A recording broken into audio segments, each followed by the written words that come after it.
Fakes down low into the post up top. Bradshaw, step back three. Good. Nothing but net by McKinley. Bradshaw. Hansen turns around against Ellingford. Pretty move from the senior. Eagles basketball is on the air. Lyman High School is ready to soar through the 2019-2020 season. Catch it all on your home for Bridger Valley basketball. MyLocalRadio.com. Lyman basketball is brought to you by Auto Farm Chevrolet, the Come On In of Casper, Westar Printing and Rocky Mountain Sign, Plains Tire, Wyoming Dental Specialties, Trona Valley Community Federal Credit Union, The Store, and Blacks Fork Dental.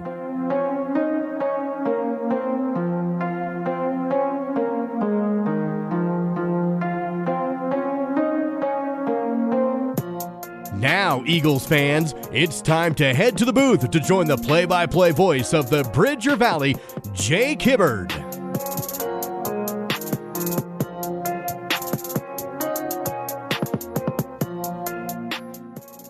Welcome into Lyman High School Gymnasium, where the Kemmerer Rangers are set to take on the Lyman Eagles. 0-1 are both teams on this season after playing contests on Thursday night. The Kemmerer Rangers fell to the Mountain View Buffs. The Lyman Eagles fell here last night on their home court 56-54 to Big Piney.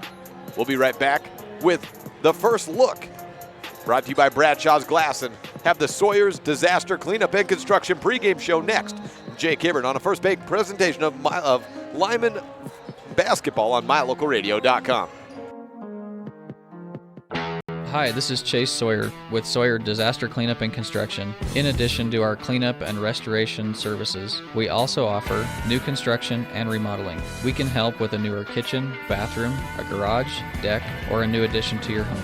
We provide accurate, itemized estimates with no hidden fees or extra charges, and we complete each job to 100% of your satisfaction. Call us today at 307-741-7000. Sawyer Disaster Cleanup and Construction. Welcome into the Sawyer Disaster Cleanup and Construction pregame show. Water damage, mold, fire, or more, Sawyer's is there for you to fix your place up and get it back in living condition. 307-741-7000 or visit wyodisastercleanup.com.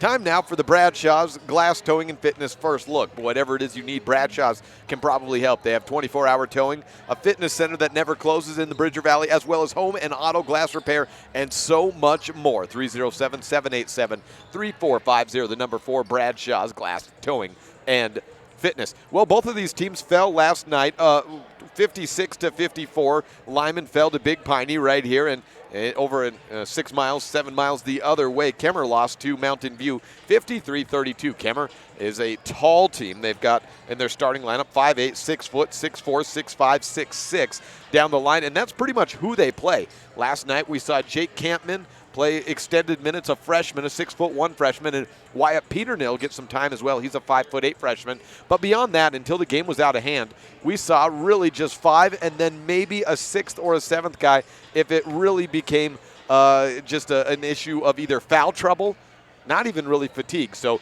can Kemmerer stay out there? They need to be well conditioned throughout all 32 minutes of basketball.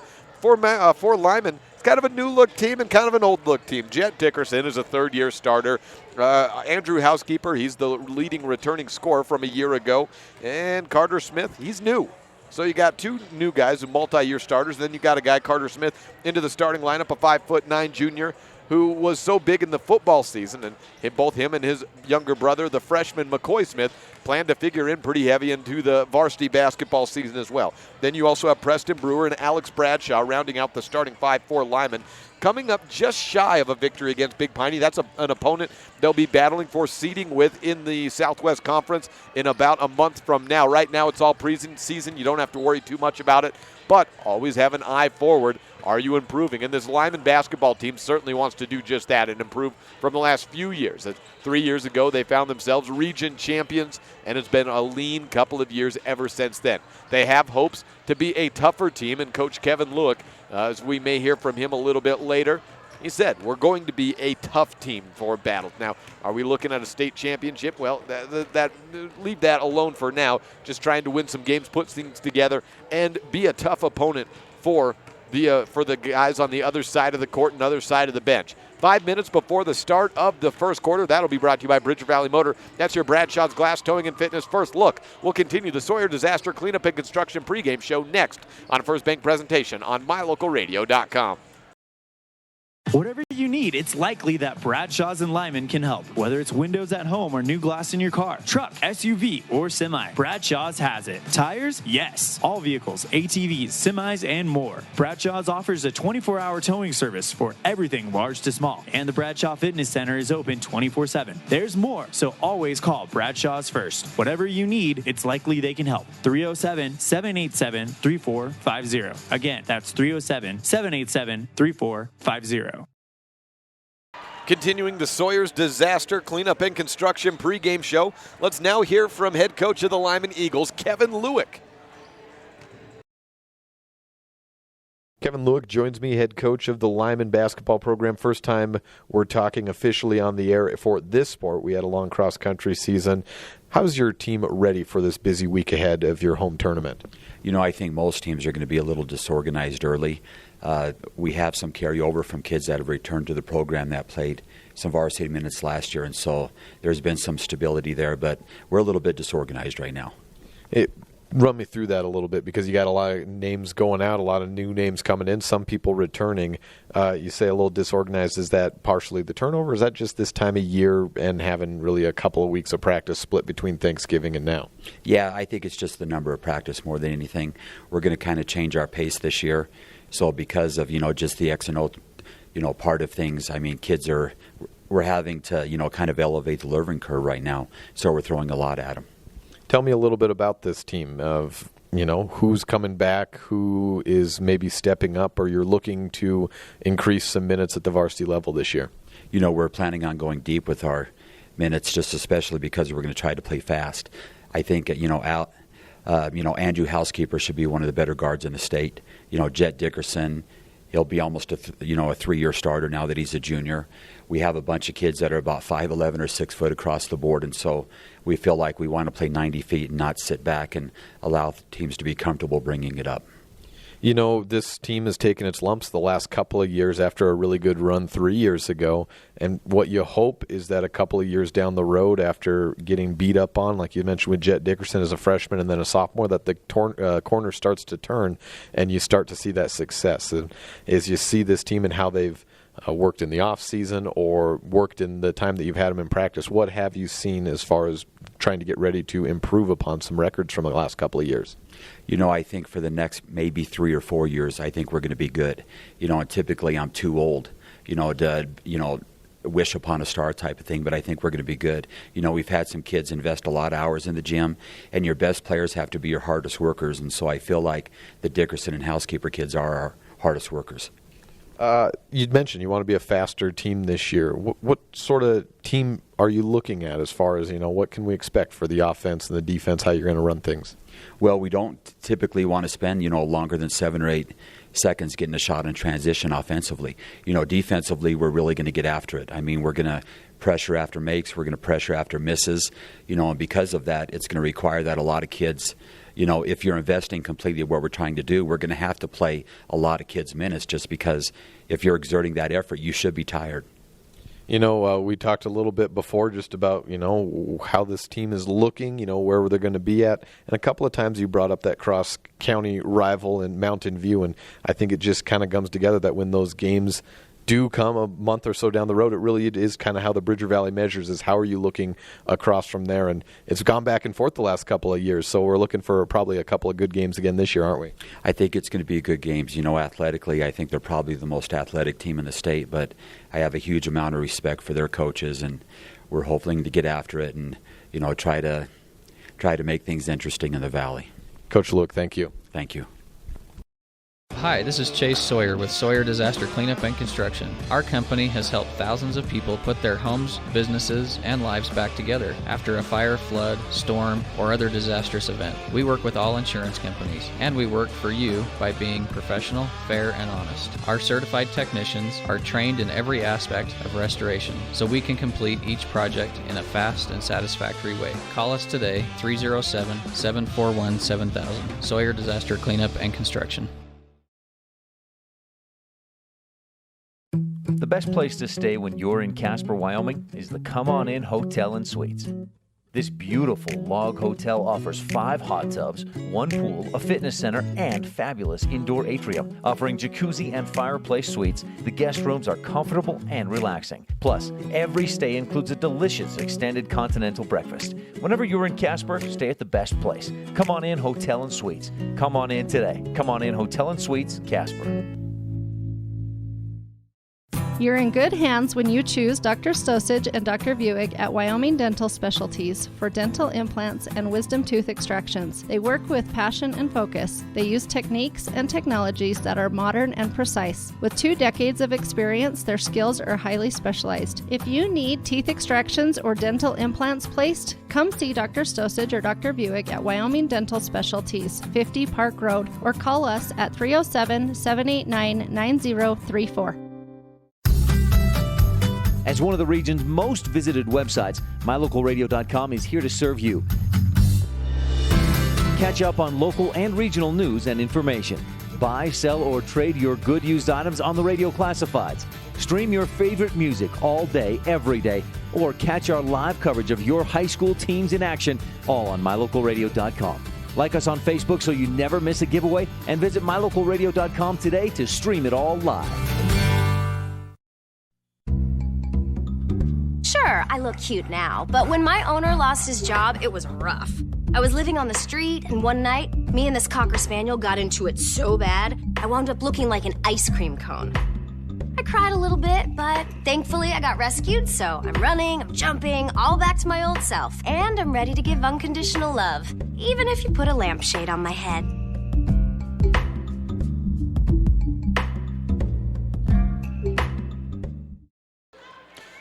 Opening tip, just a couple of seconds away to start the the Bridger Valley Motor first quarter. Starting lineups brought to you by Black's Fork Timber. Get those in a moment. It's Brewer versus Wilcox for the opening tip, and it's won by Lyman. Goes into the hands of Carter Smith. Starting lineup for the Lyman Eagles. Andrew Housekeeper, Carter Smith, Preston Brewer at the top of the key. And on the wing side, we got Jet Dickerson and Alex Bradshaw, sophomore. 3 from the corner, airballed by Bradshaw. And then the starting lineup for Kemmerer. Sean Crank as point guard, Clayton Moyles, Colby Bowen, Coulter Brunsky, and Derek Wilcox in the post. Those are your starting lineups brought to you by Black's Fork Timber. No score on the Benedict's Market and True Value board until Derek Wilcox takes his first shot, which drops down for a quick 2. 2-0 on the Benedict's Market and True Value board. Run in, Housekeeper goes in athletically, but misses a little bit shy on the modified fast break. Layup attempt, rebounded by Crank. He'll try to take it across. Housekeeper in the backcourt. Pass to Wilcox across the timeline over to Brunsky. Brunsky skips it left side. Into the hands of Moyles and then to the corner. Down low, turn around, Crank fires it into the hands of Bowen, and a foul comes in. On 2-0, that's Preston Brewer, the junior, 5'11" wing. He was the man tipping off for Lyman. Bridger Valley Motor brings you the first quarter, and an inbounds from Wilcox intended for Bowen goes right through his hands and out of bounds. 2-0, Kemmerer on top on the Benedict's Market and True Value board. Housekeeper in control of the point position, as well as Jet Dickerson. They'll handle ball handling duties across the timeline. On the left wing, Housekeeper has a hold of it. Flash up top, Dickerson swings around to the right side. On the wing, Brewer has a cutting. Housekeeper delivers it there, and Housekeeper gets the first points of the season for the Lyman Eagles. 2-all on the Benedict's Market and True Value board. Clayton Moyles has his pass and stolen away by Brewer. It's taken out of the hands by Crank, and see if we have a foul. It is a foul on Sean Crank for ripping the ball out, a little reach in. First foul for Kemmerer. Tied up early on, very, very early on. 6:29 left in the Bridger Valley Motor first quarter. Ruled a shooting foul. First free throw missed by Brewer.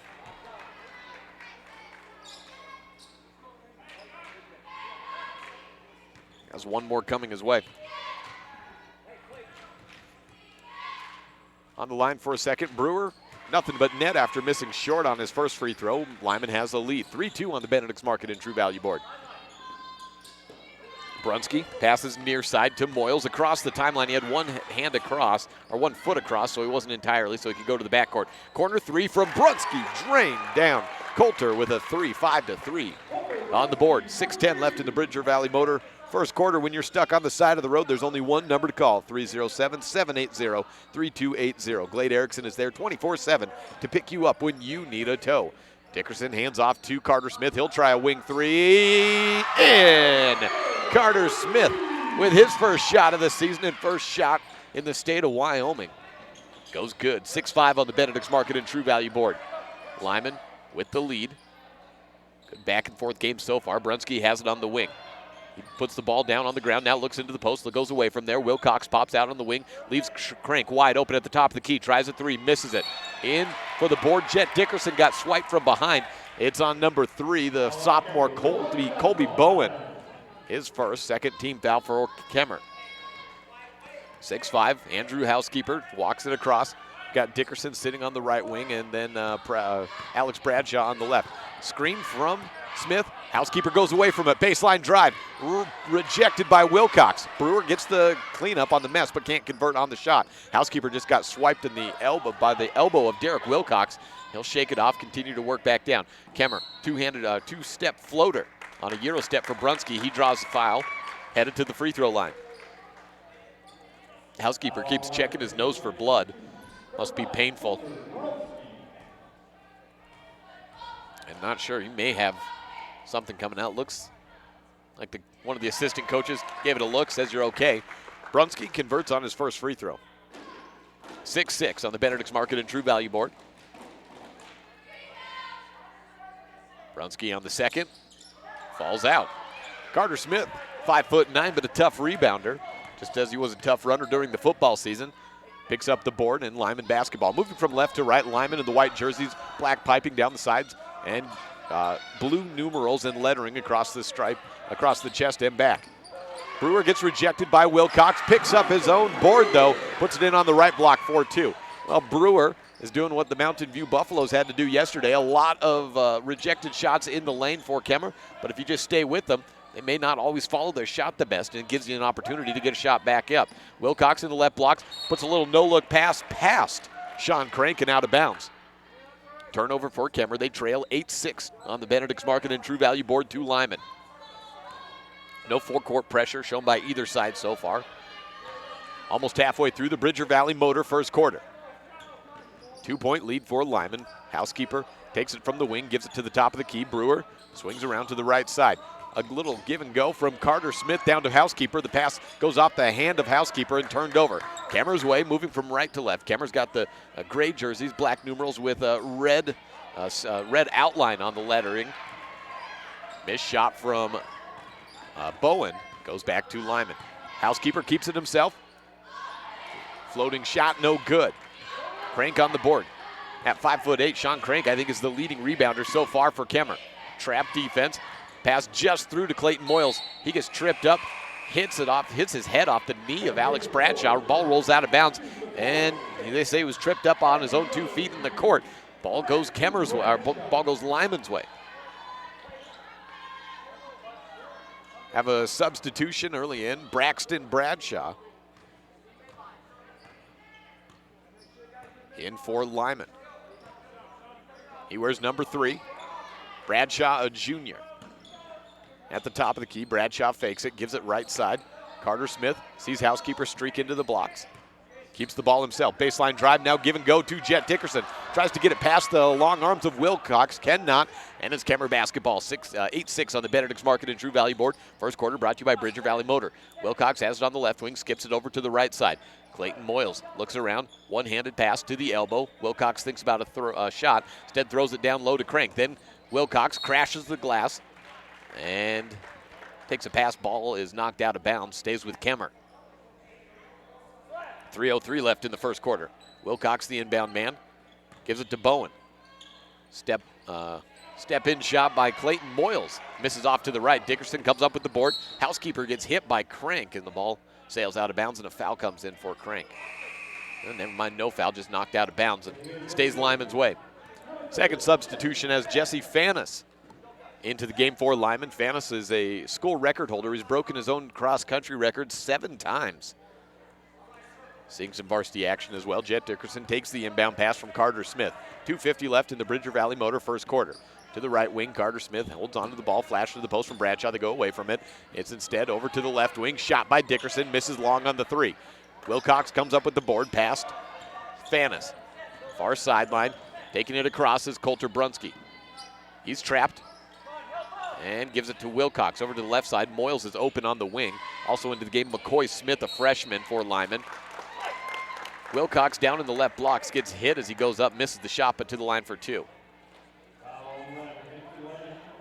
Well, Lyman's running with a lot of guys. They want to keep the tempo fast in this contest. The foul is against number 3, Braxton Bradshaw. So you see a lot of substitutions. Really, they said they're going to run 9 deep for the most part in their regular rotation. Lyman will. For Kemmerer, what we've seen 2 games in, pretty much 5. And then if we really need to go deeper, it'll be one of the 2 freshmen, Wyatt Peternil or Jake Campman, coming in. Other than that, it's the 5 guys that start on the court are going to be in there just about the whole time. Campman did start the 3rd period, and he checks in now at 2:25 left in the first quarter. He's the 6th man and sees almost all the minutes in place for Bowen. If there's foul trouble, then of course that changes things. But Bowen and Campman kind of went in and out for each other. Campman started in place of Bowen in the second half last night. First free throw by Wilcox, good. He misses the second. McCoy Smith comes up with the rebound. 1 of 2 trip at the line makes it 8-7 on the Benedict's Market and True Value board.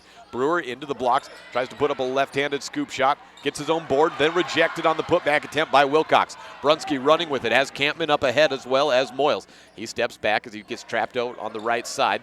Hands off to Crank. A carry called against Crank. Turns it over back to Lyman. Moving from left to right, 2:03 left in the Bridger Valley Motor first quarter. Alex Bradshaw checked back into the game with the last dead ball, as did Preston Brewer. Housekeeper has not yet seen the bench. He goes baseline drive, double clutch shot, hits the ground hard, and a foul on 2-2, Derek Wilcox. Never mind, 23, Jake Campman, the offender. 2 shots for Housekeeper. He has 2 points in the game. Housekeeper, now a senior. We did not get to see him. I did not get to see him the one time I covered a Lyman game last year. He was out with an injury at that point. Returning leading scorer for Lyman a year ago, makes his first free throw. 3 points in the game for Andrew. Has a freshman brother, Ashton, who was on the football team. He joined following the end of the golf season. Got an interception in the Gray Bowl game. Housekeeper 2 for 2 from the line. And Lyman up 10-7 on the Benedict's Market and True Value board. Wilcox turns, gives out right side to Brunski at the wing. Brunski drives in, fires into the body of Brewer. Everything's clean, but Brunski does convert. 6 points for Coulter Brunski. On the left wing, Fanis looking for a passing mate. Finds McCoy Smith at the top of the key. Quick handles of McCoy, then dish out left side to Preston Brewer. There's a lot of expectations and hopes for this freshman, McCoy Smith. And you heard Kevin Luke say for the next 3 or 4 years, he thinks his program's in good hands with the talent that they have coming into the Lyman Eagles team. Of course, have Andrew Housekeeper at the top of that. He's a senior, so he's already here. And he is rejected down in the blocks by Coulter Brunski. Brunski takes it across the timeline, gives it off to Crank on the right wing. Down to the final minute of the Bridger Valley Motor first quarter. Haven't seen any timeouts or otherwise. That's pretty common for early season play. A lot of chippy play. The ball rolling around down near the baseline. Last touch by Lyman, and Preston Brewer stays with Kemmerer. Baseline trigger man is, for Kemmerer, is Clayton Moyles. He tries to throw up high to Wilcox. Cannot. Housekeeper takes the steal, throws it up ahead. Fanis on the wing. Housekeeper catch and shoot from straight away at the top of the key. Misses short. Ball rolling out to the far sideline. Coulter Brunski boxes out Fanis and lets the ball go out of bounds. Kemmerer basketball with 40.7 left in the Bridger Valley Motor first quarter. Brunski jump stops behind the timeline, throws it to the near side. Clayton Moyles takes it across. High dribble, picks it up before getting called for the carry. Bounce pass to Crank at the top of the key. He cuts in to the paint and then dishes out right sideline. Looking for Brunski, a whistle blown for a foul against number 5. Is that Bradshaw? That's Alex Bradshaw's first. 4th team foul for Lyman. Wilcox inbounds to the right sideline. It's Campman with it. He tries to give it back to Wilcox.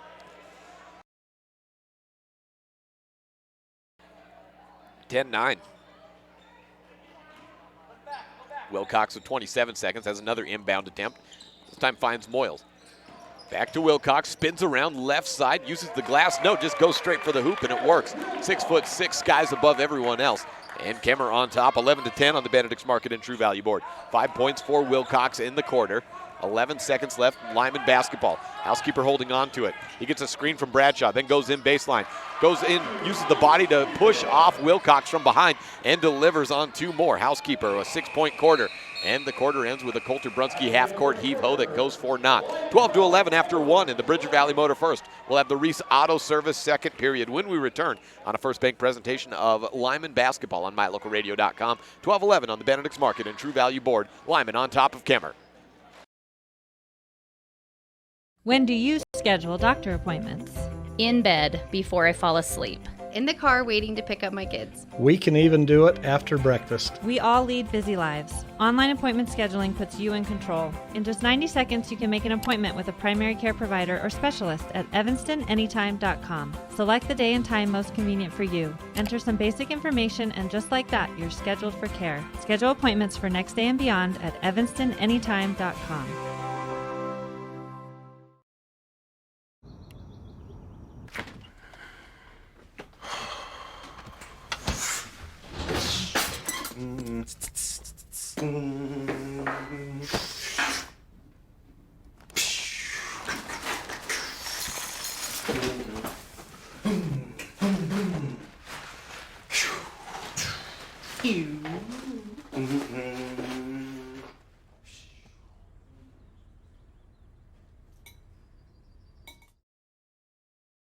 Second quarter, Kemmerer basketball, 12-11.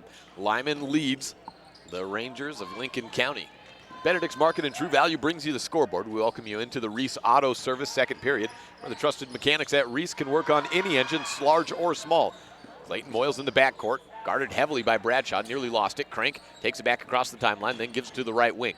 It's Brunski back to Moyles. 15 seconds in, and Lyman forcing a lot of defensive confusion, or offensive confusion for Kemmerer by the tight defense. A foul comes in. I think it was 21. That'd be Carter Smith.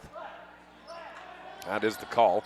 15 foul for Lyman. And the clock needs to start. We're stuck at 7:40 in the beginning of the quarter. Now it starts to move. Brunski on the wing over to the left side. Bowen back into the game. Drives it into the post. Has a bad pass to Wilcox and a turnover. Too many turnovers for Kemmerer were the reason they couldn't stay in the game yesterday. Other than that, it was a pretty close game, 25-25 until late in the third period when Mountain View turned it on. On the other side, in fast break, Lyman gives the ball away and actually fouls Kemmerer in the process. It was a second foul on Alex Bradshaw, team foul number 6. Foul on Preston Brewer, blocking Brunski across the timeline, and 7:23 left in the second period. It's free throw time, single bonus already. Coulter Brunski at the free throw line. Brunski had 6 points in the first quarter, makes his first, earns another.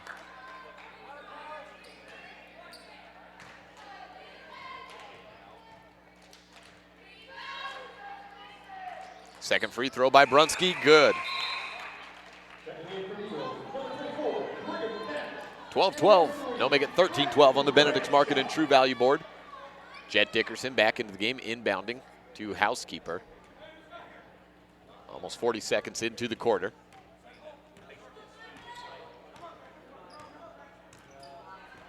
Housekeeper walks it across, guarded by Moyles, then delivers to the left corner. Catch and shoot three by Smith. He made the first, misses this one. Rebound Kemmerer. It's Brunski on the board. Guarded tightly by Bradshaw there. Turning around, number 24, Brigham Fanis, another freshman at 5'3", forces a trap, and the ball is dribbled off the foot Brunski give it back to Lyman. 2 freshmen getting time in the varsity rotation for Lyman. And Brigham Fanis, a 5'3" freshman. You know he's got to be good if he's not just a freshman, but also in a game that's so dominated by height, he's getting time. Step back 3. Misses. On the attempt, it was Braxton Bradshaw. Rebound, though, by Fanis. He misses, got rejected. Housekeeper comes up with a second opportunity. He's partially rejected, and a ball goes out of bounds. I think it hit the side of the backboard on a shot attempt is the call there. It gives it back to Kemmerer. Press on for Lyman. Plays whistled dead for the moment. So I think a clarification on what the call was asked for by Kevin Lewick.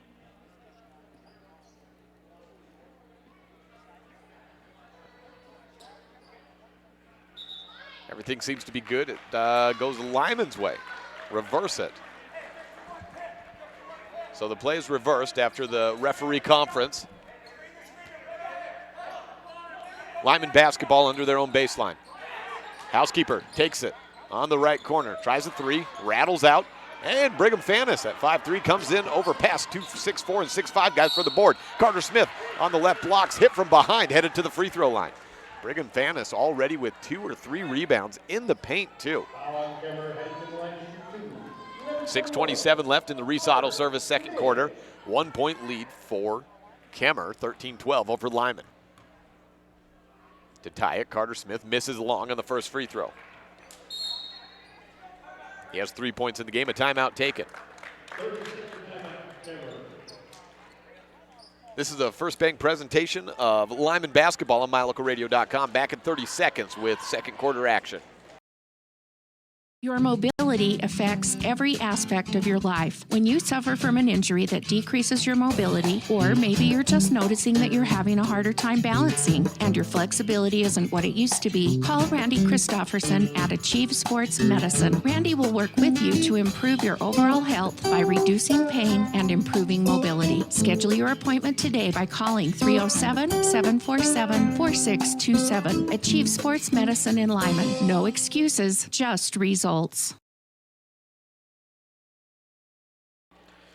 Welcome back to the Reese Auto Service second quarter, 307-747-6450. Number to call. Reese Auto Service can work on any engine, large or small, from a lawnmower up to a big complex large diesel engine located in Lyman. Carter Smith for a second free throw out of the timeout, delivers, and it's tied up 13 all on the Benedict's Market and True Value board.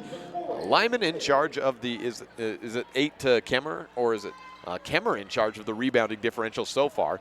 8 for Kemmerer and 6 for Lyman, but pretty even, all things said.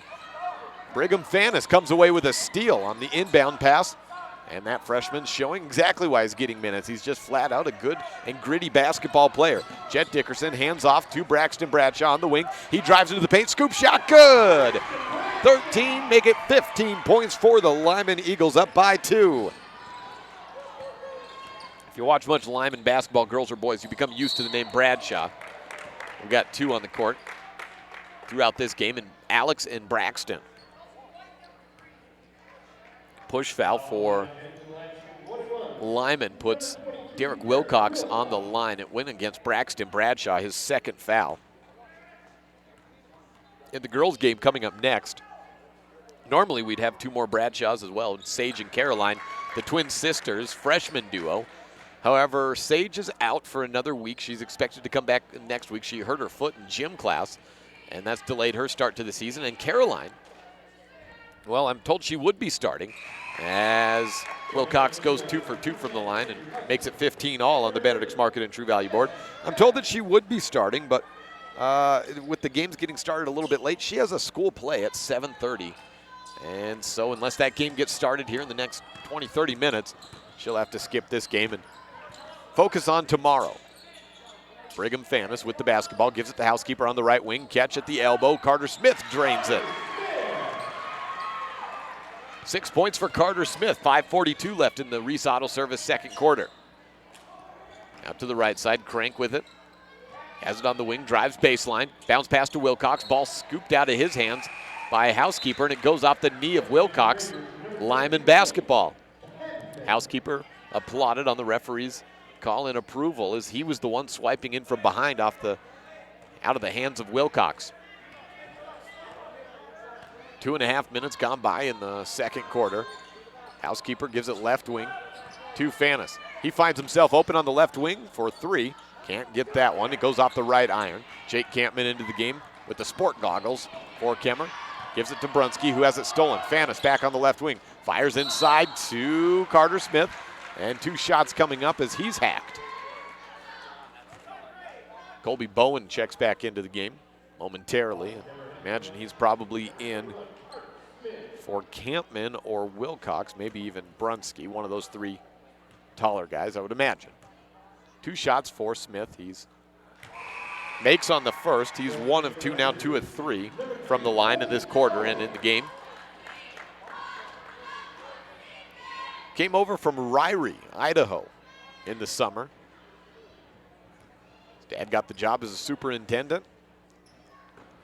Misses the second. Housekeeper on the board, though. He's fouled and headed back to the line. 18-15 on the Benedict's Market and True Value board. 2 free throws for a Housekeeper. 6 points for Andrew. Averaged north of 10 points. I think it was about 11, 12 points a game. A Housekeeper average per contest last year. 3-point lead for Lyman over Kemmerer. First shot up and in. He's perfect from the line. 3 of 3. Now to become the first team to 20 points. Housekeeper steps on the free throw line for his second. Takes his time, fires it up and drops it in for 2 of 2. 20-15 on the Benedict's Market and True Value board. Wilcox throws it past the hands of Bowen. He collects it before it goes out of bounds, but then throws it into the hands of Brigham Fanis. He fires ahead to Housekeeper, rejected from behind by Wilcox, comes up with his own rebound and then fouled on the return shot. Back to the line for Housekeeper. Up and having a laugh over that course of events. 2 more free throws for Andrew.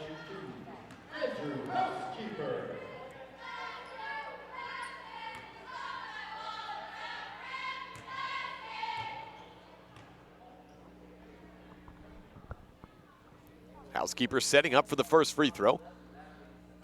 Makes it.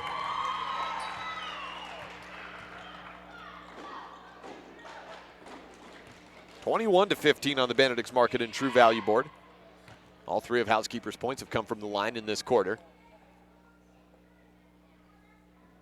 He's a methodical free throw shooter, takes his time, and you get 10 seconds. He uses about 8 of them. Makes the second. 22-15. Subs in. Crank replaces Colby Bowen after about 45 seconds of clock time in. Timeout taken by Lyman. We'll take it with him. A 7-point lead on the Benedict's Market and True Value board for the homestanding Lyman Eagles over Kemmerer on a First Bank presentation of Lyman basketball on MyLocalRadio.com and simulcast in Kemmerer on the Spur. When you have any mechanical problems, always think of Reese Auto Service in Lyman first. Doug and the mechanics at Reese Auto Service work on everything from your lawnmower and snowblower to cars, trucks, farm and ranch equipment, and semis. You can also get tires for anything you need at Reese Auto Service. Always visit Reese first. You'll get great pricing and quality-friendly service. Reese Auto Service, 541 Highway 413, Lyman. 22-15 on the Benedict's Market and True Value board. Welcome you back to the Reese Auto Service second quarter. Lyman on top by 7. 8 team fouls for Lyman, 7 for Kemmerer. Kemmerer basketball. Brunski tries the inbound pass, and it's knocked out of bounds. New man into the game is Ashton Housekeeper, the freshman younger brother of Andrew. Didn't know we'd be seeing Ashton today, but here he comes in the second game of the year. Taken away, Jesse Fanis on the steal. Housekeeper down baseline looking for Ashton. Ball popped out of his hands and he stepped on the baseline anyways. 22-15 on the Benedict's Market and True Value board. Ashton trying to get the possession back, knocks it out of bounds against Brunski. Lyman all of a sudden playing a lot of tight defense on the inbounds. Running a full court press. Fanis pokes at it against Brunski. 1-1 free throw coming up after the foul by Fanis. Reached in from behind Brunski.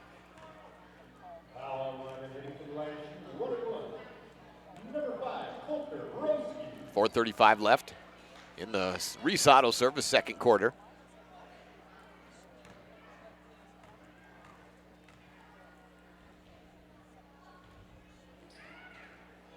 One-and-one opportunity missed by Brunski, and then a push-off foul.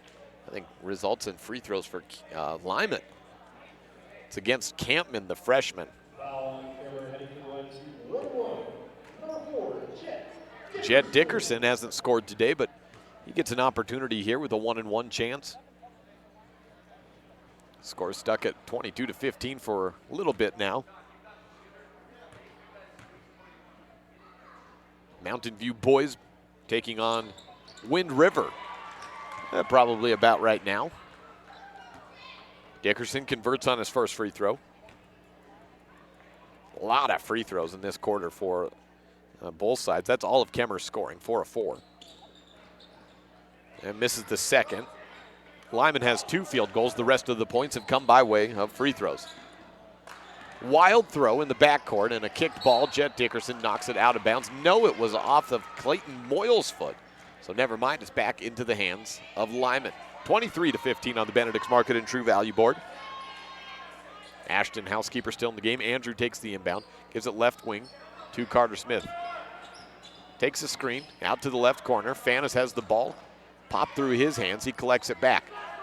Delivers it back to Smith, who goes to Ashton. Bounce pass outside to the corner. Dickerson for 3. Just barely grazed the rim way too long. Clayton Moyles fires it off the hands of Jesse Fanis, or at least tried to. And let's see if he was successful. I think it stays with Lyman.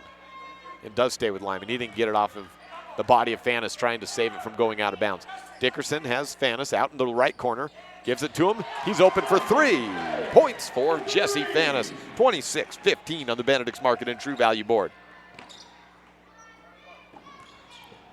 Brunski has his pocket picked by Ashton, housekeeper. Drives to the baseline. Gives it to Fanis in the right block. Turnaround shot. Misses a little bit hard. And Fanis, aggressive, picks up his 3rd foul. Wilcox gives him a little stare down after the foul, and he's headed to the line for 2 shots into the double bonus. That was actually Fanis' 2nd foul. I was a little ahead of myself. 3:46 left in the Reese Auto Service second quarter. This quarter taking a lot longer than the first did, and the reason is the foul shots. Both teams have been in the bonus. Lyman's already worked their way through the single bonus and into the double as Wilcox makes on his first. McCoy Smith back into the game, replaces Fanis. Brigham Fanis checks in for Andrew Housekeeper. So a breather finally by the senior of Housekeeper. Brigham Fanis wearing a jersey number 24. It looks like it's not tucked in. It's just that much too big for him. Needs a smaller number, I think. Second free throw missed by Wilcox. Out to the right side, Clayton Moyles bounces to the left.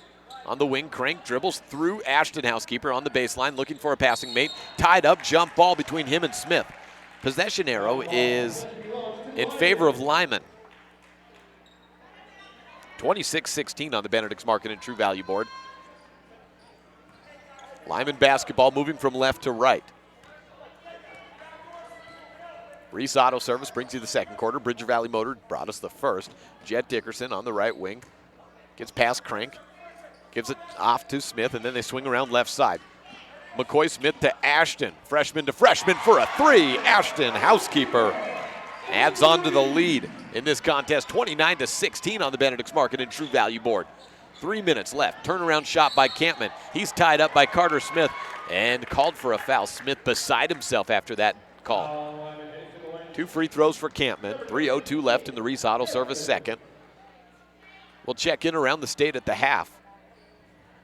And see what we can get for scores out of the 4A tournament, then East versus West out of Casper.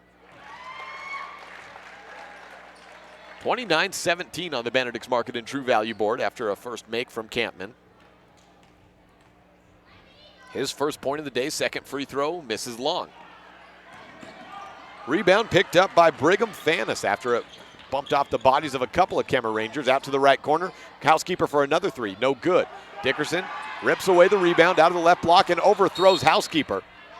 Looking for another shot on the wing. 2:49 left. Andrew Housekeeper comes back in, replaces Carter Smith.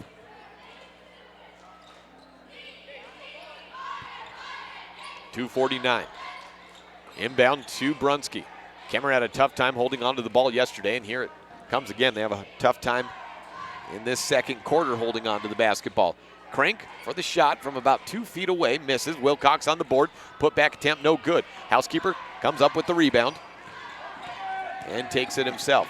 Drives into the lane, goes in against a couple of men, looks for the charge, looks for the block foul, and he gets it. Kemmerer coach Jim Grosselak wanted a charge there, said he was putting his elbow forward, I think is the appeal. But Housekeeper to the line nonetheless for 2.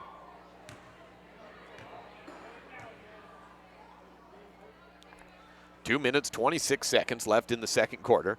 Housekeeper on the first, he's still perfect in the quarter. And in the game for that fact. 7 of 7.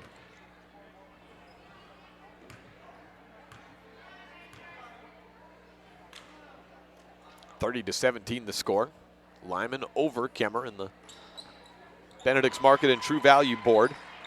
8 for 8 is Housekeeper. As he makes another free throw, that's all of his points in the quarter. Steal away, Ashton Housekeeper traveled as he picked up the steal, trying to pass it up ahead to Brigham Fannis. Near side inbound, moving from right to left. Wilcox to Brunski, back to Wilcox. Down to the left corner. Clayton Moyles has his pocket picked by Housekeeper. Knocks it off the knee of Moyles, who then slams it down off the body of McCoy Smith. And I think that'll count for out of bounds, but the referee says maybe not that hard. Need to control that. 31-17 on the Benedict's Market and True Value board.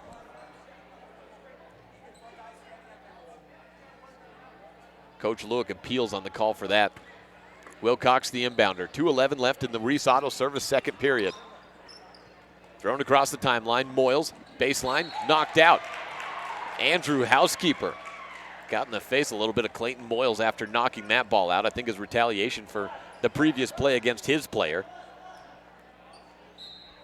Moyles on the baseline, inbounding. Out to Brunski on the left wing. To the corner, Moyles fakes a three.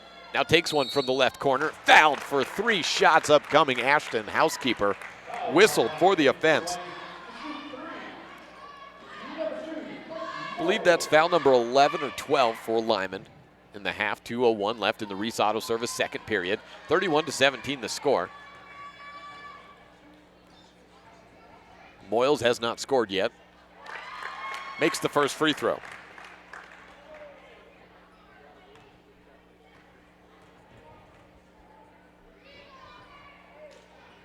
Second free throw, no good.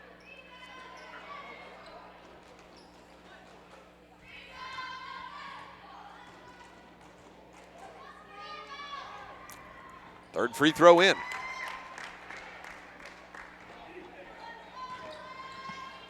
(31-19) on the Benedict's Market and True Value board. Lyman basketball. Ashton Schofield has it. And the handoff attempted to Jet Dickerson, stolen away by Crank. He throws it to absolutely nobody. Brigham Fannis comes away with the steal. Dickerson walks it across the timeline. 31-19, 1:37 left in the half. Over to the right wing, hands off to Fannis. Schofield screens for him. He gives it to Housekeeper. Top of the key three, drops it down, rattles through the twine. 34-19 on the Benedict's Market and True Value board. First field goal of the quarter for Andrew Housekeeper. Comes without any room on my score sheet. Left for it after he goes 6 of 6 from the free throw line. Foul on Lyman. Puts Derek Wilcox back to the free throw line as Kemmerer was trying to push the tempo, and it's against Brigham Fannis. Well, it was a tight game yesterday at the half between Mountain View and Kemmerer, and it's already a 15-point advantage for Lyman over Kemmerer. Here in quarter number 2. Jesse Fannis replaces Ashton Housekeeper. Wilcox misses the first free throw. Second shot up and in. 34-20 on the Benedict's Market and True Value board. We welcome you in if you're listening in the Kemmerer listening area on the Spur radio station, or if you can watch the game, you can, online at mylocalradio.com. Welcome you to listen to as well. McCoy Smith hammered by Coulter Brunsky, and this quarter is one that just will not end. Another foul, and both teams in the double bonus. Bring out lamb chops and start singing the song. McCoy Smith to the free throw line. A third foul against Coulter Brunsky. First shot drops.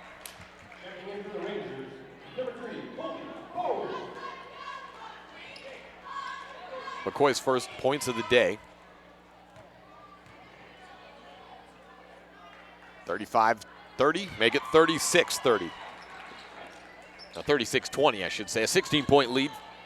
Lyman over Kemmerer. 1:05 left. Moyles to the left block. Bowen is open, and he puts up a little one-handed floater. First two of the game for Bowen, 36-22.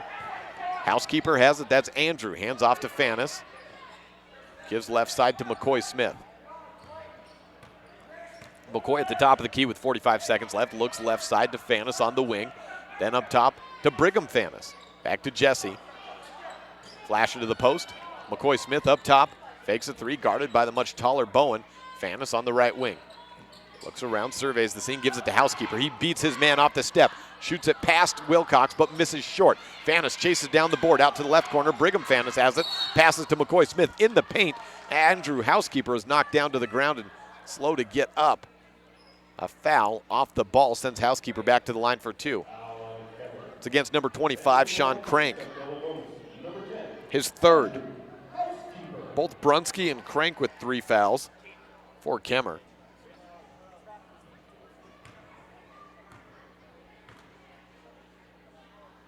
Connor Fields will check in, a senior, for Lyman after this free throw. And a freshman, Wyatt Peternil, checks in for Kemmerer.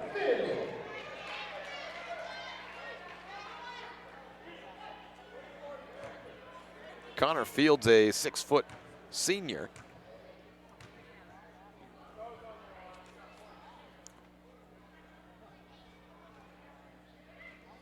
Second free throw from Housekeeper, no good. 37-22 on the Benedict's Market and True Value board. 1 of 2 trip for Housekeeper. To the left side, Kemmerer basketball. A bounce pass from Moyles is knocked away. Wilcox picks it up and then throws it out of bounds. Another turnover for Kemmerer. 37-22 on the Benedict's Market and True Value board. Fields to inbound. Fires it into McCoy Smith. 6 seconds left in the quarter. Takes it across at 4. McCoy still with the basketball. Passes off. Braxton Bradshaw at the buzzer. Airballs a 3. And it's 37-22 at the end of 2 quarters. That's the end of the Reese Auto Service second. We welcome you to tune in at half.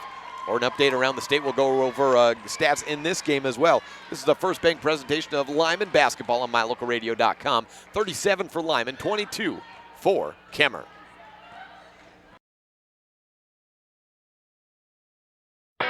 The best live coverage of local sports, weather, local news, and radio classifieds, plus online streaming music, giveaways, and more.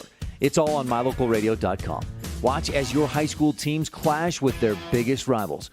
Listen to the latest from your team's coaches. Catch up on local and regional news and stream your favorite music. Visit mylocalradio.com. Like us on Facebook and stream it all live. When you have any mechanical problems, always think of Reese Auto Service in Lyman first. Doug and the mechanics at Reese Auto Service work on everything from your lawnmower and snowblower to cars, trucks, farm and ranch equipment, and semis. You can also get tires for anything you need at Reese Auto Service. Always visit Reese first. You'll get great pricing and quality-friendly service. Reese Auto Service, 541 Highway 413, Lyman. Trona Valley Federal Credit Union is a not-for-profit financial institution. When you become a member, you are an owner of the credit union. We believe in people over profit, and that impacts the way we do business from our overall structure down to the smallest detail. Our philosophy sets us apart, and we're here for you. Earn more with our high-yield checking account, start a savings goal, check out our competitive loans, and much more. Become a member today. We're a caring partner dedicated to your financial success. Member NCUA. Sometimes getting the whole family scheduled for a dental appointment is hard. Different days, different times, and then how do you pay for it all? These problems have been solved by Black's Fork Dental in Mountain View because we serve patients of all ages. It's easy to schedule the whole family on the same day, so you just make one trip. We accept most insurances, and if you don't have insurance, we offer an in-house discount so the whole family can have a healthy smile. Don't wait. Call today. Black's Fork Dental in Mountain View, 307-782-3630.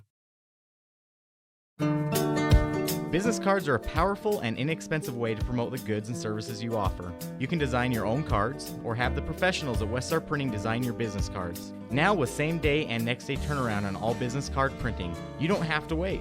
Get your business cards today. Professional quality, inexpensive prices, and quick turnaround. Visit Westar Printing, 243 7th Street in Evanston, across from the library. Westar Printing, 307-789-5202.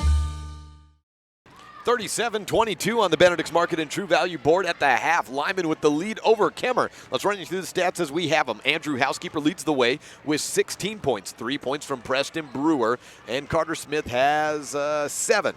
1 point from Jet Dickerson, 2 from Braxton Bradshaw, 3 from Jesse Fannis, 2 by McCoy Smith, and 3 from Ashton Housekeeper. Sorry, it took me a little bit, just a second to find it. We've got a full scoreboard here, a full score sheet. Had to put those halftime scores wherever I could find the space. For the Kemmerer side, leading the way, Coulter Brunsky has 8 points and Derek Wilcox with 9. 2 points from Clayton Moyles, Colby Brewer with 2 points, and 1 from Jake Campman. We'll take a break and come back with a update around the state. As we'll check in with Brady Oltmans of the Casper Star-Tribune to take a look around at what's happening in Casper in this opening week of the basketball season. This is a First Bank presentation of Lyman Basketball on MyLocalRadio.com.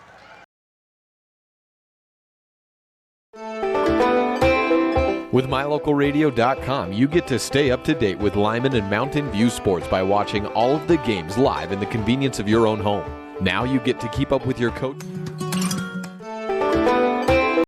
With MyLocalRadio.com, you get to stay up to date with Lyman and Mountain View sports by watching all of the games live in the convenience of your... A common thread no matter where you live in Wyoming is that if you're heading somewhere, it's probably going to be a while until you get there. A lot can go wrong on these long road trips across this great state. And if you ever find yourself broke down on the side of the road, it's time to call Glade Erickson at Bridger Valley Motor to come pick you up, day or night. Bridger Valley Motor offers 24-hour towing services. If you need a tow, you need to call Glade on his cell phone at 307-780-3280. Bridger Valley Motor is here to pick you up if your lift ever lets you down. 307-780-3280. Sometimes getting the whole family scheduled for a dental appointment is hard. Different days, different times, and then how do you pay for it all? These problems have been solved by Black's Fork Dental in Mountain View because we serve patients of all ages. It's easy to schedule the whole family on the same day, so you just make one trip. We accept most insurances, and if you don't have insurance, we offer an in-house discount so the whole family can have a healthy smile. Don't wait. Call today. Black's Fork Dental in Mountain View, 307-782-3630. The best live coverage of local sports, weather, local news, and radio classifieds, plus online streaming music, giveaways, and more. It's all on MyLocalRadio.com. Watch as your high school teams clash with their biggest rivals. Listen to the latest from your team's coaches. Catch up on local and regional news and stream your favorite music. Visit MyLocalRadio.com. Like us on Facebook and stream it all live. Back here at the halftime, it's 37-22 on the Benedict's Market and True Value board. Lyman with a lead over Kemmerer, and the rebounding battle, 18 for Lyman, 15 for Kemmerer, and the turnovers is really where the difference is. 15 turnovers for Kemmerer, just 4 for the Lyman Eagles. Joined now live from Casper, Wyoming, Brady Oltmans of the Casper Star-Tribune. We're trying to give a check-in around the opening weekend of games. Brady, what can you tell me about what's happening in that 4A East-West Invitational in Casper, Wyoming? Oh, man. Initial thoughts are Cheyenne East is the team that's really stood out so far. They had a big rollout win over Green River in the first day, and then they scored 40 on Rock Springs in the first quarter today. Wow. 40 in the first quarter in 8 minutes? Yep. That's 5 points a minute. Yep, that's that was something I don't think I've ever seen before. Needless to say, they put it on neutral the rest of the game, but it was incredible. They've looked really good. Central's looked really impressive. There's a good chance that Laramie might scrap together a couple wins. Cheyenne South even got a couple wins earlier to kind of give them a little bit of confidence. That's really shown. And Natrona County, granted, it was against Green River, who is struggling for initially, but Natrona County got a real big win over Green River last night, and they looked really good doing it. Well, let me paint me a picture a bit here. What is the Cheyenne East offense looking like? How is it breaking down? Graydon Buell averaged maybe 4 or 5 points a game last year after leading the state in scoring a year ago. He's back. He's healthy. The McGord twins are seniors, but 40 points, that's scoring all the way around. How's it look? Well, they're doing a lot of pressure. I mean, they're high tempo. They're full court press. A lot of it is sprung by defense into offense. Graydon even has kind of been. I mean, he's definitely been a contributor, but Chance Allmiller has been like the leading scorer, and then Xavier McCord and Demetrius McCord. I don't know what they ended up having this morning against Rock Springs, but they all scored double digits yesterday against Green River, and boy, with them all on the court together, it just looks incredible. Well, we expected East would be dominant in this opening tournament as they kind of dominated the preseason rankings. That's proved true, it sounds like.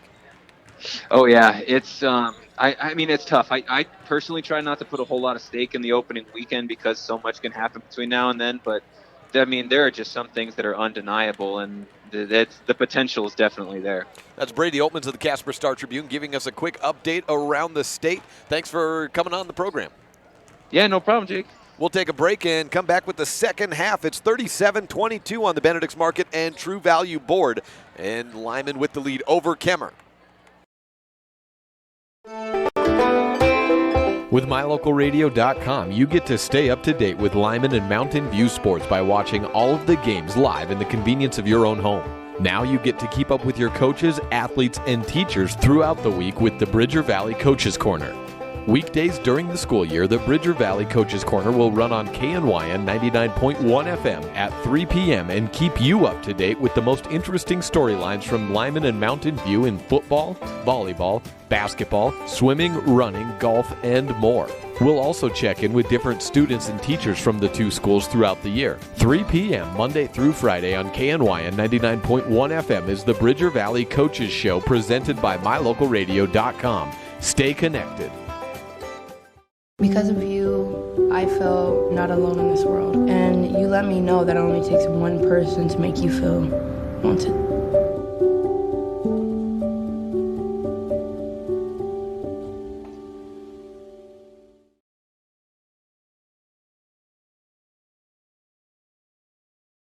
"30 seconds until the start of the third period as we welcome you back to Lyman High School.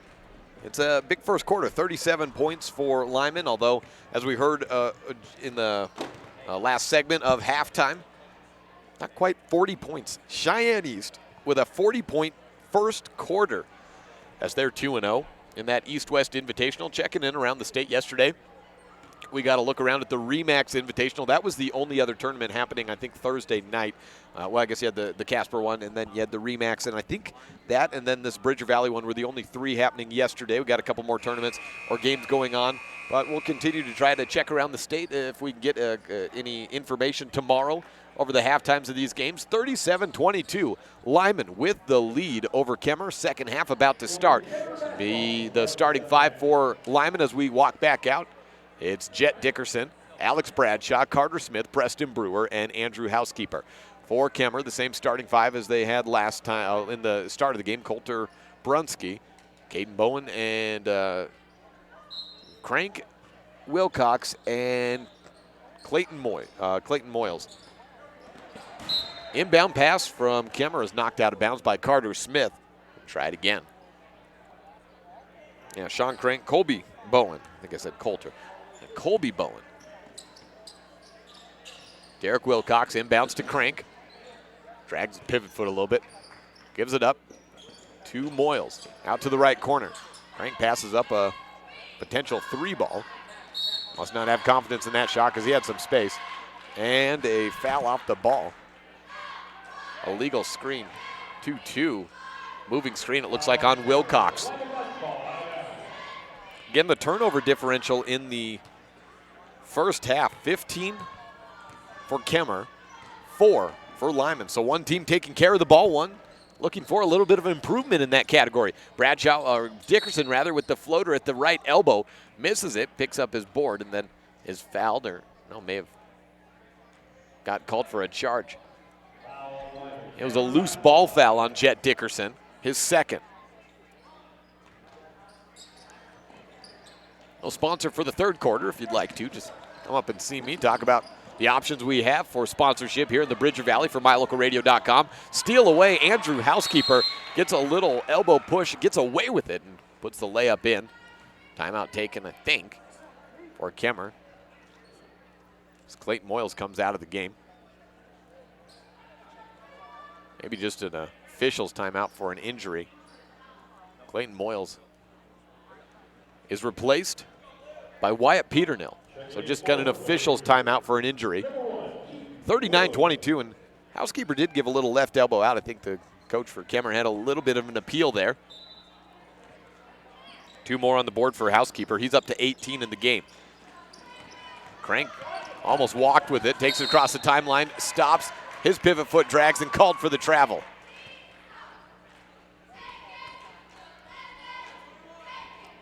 Turnover already. Not even a minute into the third quarter. 39-22. Lyman with the lead over Kemmerer. Smith on the wing, up top to Brewer. He's open, tries the lefty three, misses long. Peternell comes up with the rebound. Crosses over against Bradshaw. Spins around on the pass to Brunski. Beats Housekeeper. Gives up, terminates his dribble on the right wing. Sean Crank to the left side. It's Peternell, guarded tightly by Brewer. And a lot of fouls in the first half, and the way teams are playing, we're going to have a collection of fouls in the second half as well. Wilcox out to the right corner. Brunski misses the 3-ball. Bowen comes up with the board. Shot fake by Peternell. Keeps the dribble out to the left corner. Throws it nearly past Brunski. He collects it in. 6:42 left in the third period. 39-22 the score. Lyman over Kemmerer. And on the right side, Crank to Wilcox on the corner. He throws it left side into Bowen and past his hands. And Peternell picks it up. Short corner shot good. Wyatt Peternell with his first bucket. 39-24 on the Benedict's Market and True Value board. Pace slowing down momentarily. Housekeeper takes it across the timeline and then starts to charge in. Passes out right side. A blocking foul against Wyatt Peternell. Down on the sideline, Clayton Moyles still taking a seat after, didn't see what happened on the injury, but after being injured. On the right wing, Dickerson out to the corner. Head fake by Carter Smith. He drives in against Wilcox. Tries to go to work. Gets rejected. 5'9" versus 6'6". Wilcox on the rebound, and then a foul against Carter Smith. The second for Lyman of the half. Doesn't seem to be much love lost between these two teams. Derek Wilcox given a warning after running into Andrew Housekeeper. That was the second foul on Smith. Peternell on the right corner, trapped by Dickerson and Bradshaw. Turns around, bounces it to Crank, looking inside. Bowen has the ball knocked out of his hands, but a foul against Jet Dickerson. Third foul, about 2 minutes into the third period. Yep, we're headed to another long one. 5 fouls in 2 minutes time. McCoy Smith, the freshman, replaces Dickerson after he picks up his third. Peternell into the high post, turnaround shot. Wilcox misses off to the right. McCoy Smith and Carter Smith come up with the board. Housekeeper fires ahead to Bo Brewer. He passes it to the left block where Coulter Brunski collects it for a turnover. Kemmerer basketball moving from left to right in this second half. Short corner would be shot. Bowen can't hold on to the pass though. Stolen away and 2 turnovers in a row. One for Kemmerer, now one for Lyman, now one for Kemmerer. Housekeeper on the right corner. Dribbles, crosses over, goes against Wilcox. Tries to draw a foul, nothing. Up and down defense played. But Crank trying to collect the rebound, steps out on the baseline. 39-24 the score on the Benedict's Market and True Value board. Colby Bowen takes a seat. Replaced in the game by, is it Moyles back in? Yeah, Clayton Moyles back into the contest. Bounce pass opens up. Brewer wide open for the shot. Point blank range after Wilcox comes in a little bit way too late. Second bucket of the day, 5 points for Preston Brewer. Peter up ahead, gives it left side to Moyles. Steps through and he's fouled on the ground as he fired it over to the right blocks for Brunski. Fourth team foul on, is that on McCoy? McCoy Smith's second. Baseline inbound, Wilcox deflected by Brewer and knocked out of bounds. No, it was Sean Crank stepped out of bounds on the sideline. Lyman basketball. Another turnover for Kemmerer. Got to be up towards 20 now. Left free throw line extended 3 ball by Bradshaw. Misses long. Carter Smith comes down with the board. He's hit hard by Crank. Keeps control of the ball out to the right side. Bradshaw stutter steps in baseline drive off the glass and good. Past Wilcox. 43-24 on the Benedict's Market and True Value board. First bucket for Alex Bradshaw. 19-point advantage for Kemmerer. Or for Lyman over Kemmerer. Short corner shot, Peter Nill. He's 2 for 2 from that range. 43-26, Lyman over Kemmerer on the Benedict's Market and True Value board. Left corner, Preston Brewer. Carter Smith out to the right wing. Andrew Housekeeper for a 3. Yes, it's in. He walks back. Knew it was a good. 46-26 on the Benedict's Market and True Value board. 5 points in the half for Housekeeper. He's up over 20 in the game. 21 to be exact. Peternill rejected. Bradshaw on the run. Has Carter Smith to his left. Wilcox coming in from behind. A free throw, a layup will lead to free throws. There's a player down for Kemmerer. And it's actually on Alex Bradshaw, I think, a charging foul. Sean Crank, the player, down on the baseline. Jesse Fannis checks in for Lyman. A third foul on Bradshaw. Carter Smith to the bench. Brigham Fannis in. Bradshaw stays in. Crank walking off. Looks like he got knocked on the head. Maybe slapped the hardwood as he went down. Colby Bowen back into the game. 4:04 left, 46-26 on the Benedict's Market and True Value board. Peternill across the timeline. Brunski fires to the left. Clayton Moyles down. And knocked out of bounds by Preston Brewer. Intended for Bowen. 20-point hole opened up for Lyman over Kemmerer. On the Benedict's Market and True Value board. 3:56 left in the third period. Inbound, Clayton Moyles shaking his head, not liking whenever the offense was running or not running. Ball knocked out of bounds. McCoy Smith nearly comes up with a steal. Stays, will be a near sideline inbound for the Rangers. 3:52. Bowen fighting for position against Braxton Bradshaw on the post. Instead, it's given off to Brunski on the right corner. Back to the right wing, it's Moyles. Fires in, high post, turnaround shot by Wilcox against 2 defenders. Misses. Bowen on the putback, off the glass, it's in. 46-28 on the Benedict's Market and True Value board. 4 points for Colby Bowen. McCoy Smith throws it ahead to Brigham Fannis, wide open on the right corner for 3! 49-26. 49-28 on the Benedict's Market and True Value board. Brigham Fannis into the game. Turnaround shot, Colby Bowen puts 2 more, makes it 49-30 on the Benedict's Market and True Value board. It was a transition bucket for Kemmerer. Preston Brewer has it for Lyman, moving from right to left. Out to the left side. Bounce pass into the post. McCoy Smith gives it to Fannis. Out left wing. Head fake. Preston Brewer layup. He got held on that play, but nothing called. Wilcox up ahead. Coulter Brunski, free throw line extended 3 himself. Misses off the back iron. Over the back call against Preston Brewer or Jesse Fannis. It's against Fannis.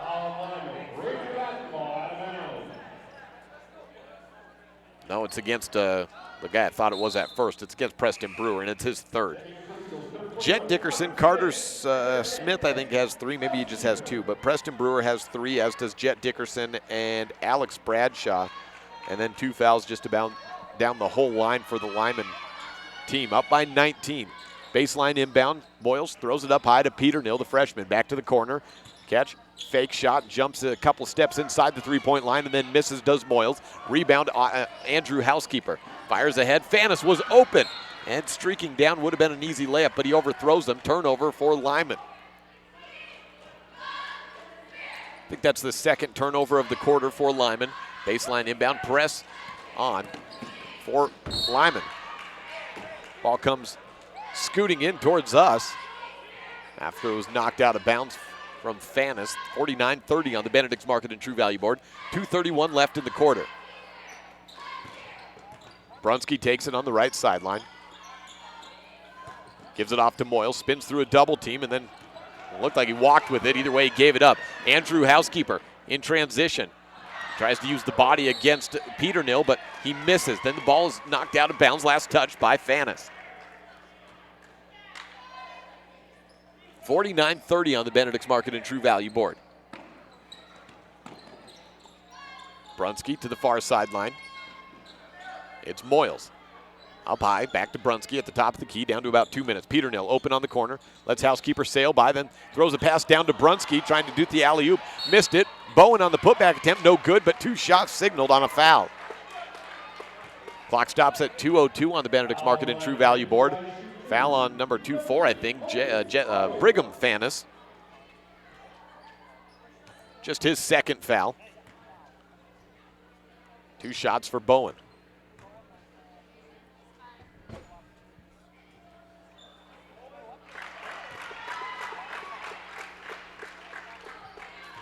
Makes the first shot, does Bowen. 5 points in the quarter, 7 in the game for Colby.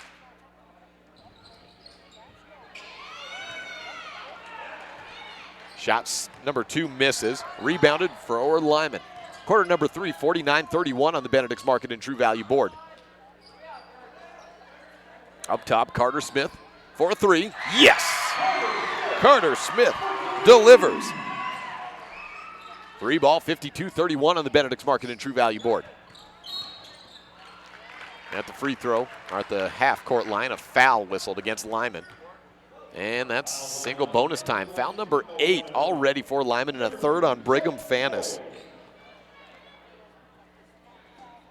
Certainly been a chippy game, but at some point I think he can play off just a little bit. I think emotions are playing heavy into this contest. A 21-point lead for Lyman. Make it a 20-point lead after Clayton Moyles makes his first free throw. He's got 3 points all from the line.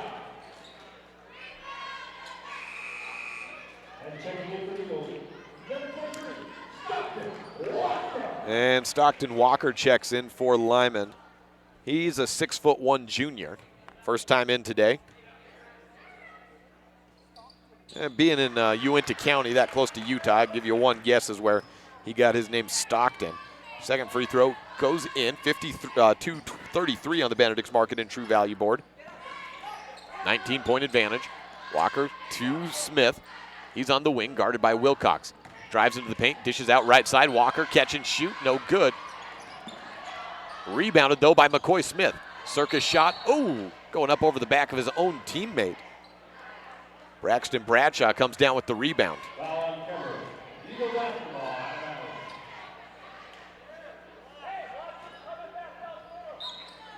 52-33. Bradshaw in the baseline, loses possession, and thrown behind the back. Brunski holds onto it, gets it to Wilcox. 1 minute left in the third period, 52-33. Wilcox, or Brunski rather, out to Peternill on the wing. He dribbles up to the left side, gives it to Moyles for 3, misses. Moyles chases down his own board at about the three-point line. Fires in from the free throw down to the low post, past Brunski for a turnover.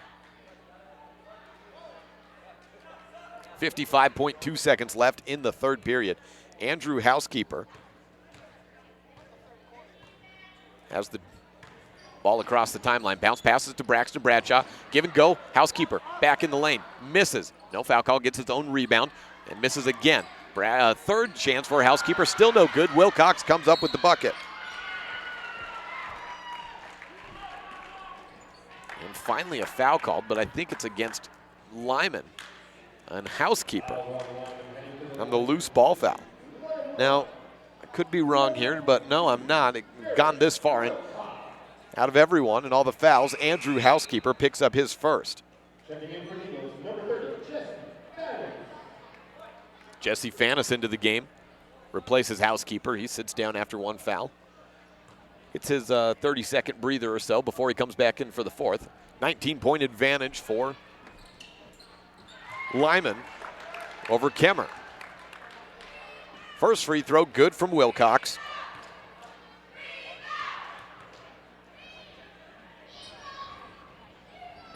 On the second, Wilcox makes it.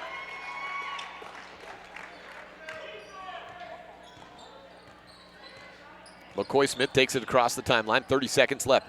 Carter Smith passes up top to Stockton Walker. Then to Fanis on the left wing. Back to Bradshaw, swing around right side. Walker steps back at the right corner, has the ball poked out of his hands by Brunski, gives it to McCoy Smith into the lane, up, just misses. Went up among the trees and nearly got 2 points. 13 seconds left. Kemmerer basketball from left to right. Brunski through the legs, looks out to the left corner. Bowen fakes a three, drives in, short corner shot is hacked in the process. McCoy Smith whistled for the foul, and Bowen back to the line with 6 on the clock.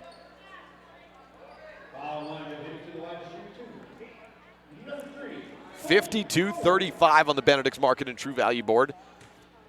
Kemmerer has they have 4 field goals in the third period and quite a few free throw attempts. That's where most of their points have come, I believe. It was about where all their points came from in the second quarter. It was from the free throw line, and it'll be no different as entering the fourth quarter as Bowen makes another. Kemmerer's already in the double bonus before the fourth quarter even starts. This will certainly be an issue for Lyman. They're going to have to play tight defense without fouling so much. Carter Smith runs the clock out, and I don't think he realized how much time was left, as judging by his reaction of frustration after seeing it go zeros. 52-37 at the end of 3 quarters. We'll be back with the Big Country Properties fourth quarter after this on a First Bank presentation of Lyman basketball on mylocalradio.com and KNYN 99.1 FM. You're in good hands when you choose Dr. Stosage and Dr. Buick at Wyoming Dental Specialties for dental implants and wisdom tooth extractions. They work with passion and focus. They use techniques and technologies that are modern and precise. With 2 decades of experience, their skills are highly specialized. If you need teeth extractions or dental implants placed, come see Dr. Stosage or Dr. Buick at Wyoming Dental Specialties, 50 Park Road, or call us at 307-789-9034. No matter what you need to have printed, Westar Printing is the place you want to have it done. Calendars, letterhead, envelopes, brochures, books, posters, vinyl banners, business forms, announcements, wedding invitations, and business cards are just a few examples. You can also have your favorite family photos printed on canvas or placed into a personalized family photo calendar. You will want to do business with Westar Printing. Stop in today. Westar Printing, 243 7th Street in Evanston.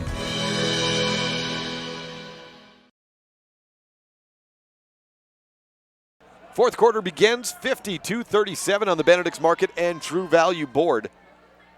8 minutes put onto the clock, and Lyman basketball. 52-37, a 15-point lead for Lyman. Carter Smith has it at the top of the key, moving from right to left. Lyman in the white jerseys, Kemmerer in the dark grays. Up top, Bradshaw over to the right side. Andrew Housekeeper has the basketball at the midcourt line. Carter Smith gives it into a streaking Housekeeper, and he's fouled going up. Just the 4th team foul for Kemmerer. In stark contrast to Lyman, which has already put Kemmerer into the double bonus. 2 free throws upcoming for Andrew. Housekeeper with 5 points in the third. Put him at a total of 21 in the game.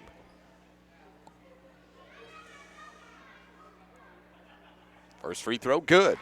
We will have the girls contest following the completion of this boys. They're just running them out of order, kind of like how the Mountain View game went this morning against Cokeville. The Mountain View boys coming away victorious. The Mountain View girls losing in double overtime. Housekeeper goes 2 for 2 from the line, and he has 23. Fourth quarter brought to you by Big Country Properties. An interception by Housekeeper, dishes it off left side to Bradshaw for the lay-in. Alex Bradshaw with 4 points.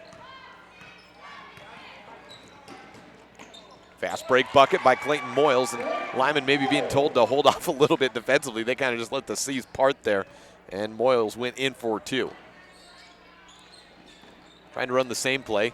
Defense tighter on Andrew this time as Carter got the ball now to the left wing, out to the corner. Bradshaw for 3, no good.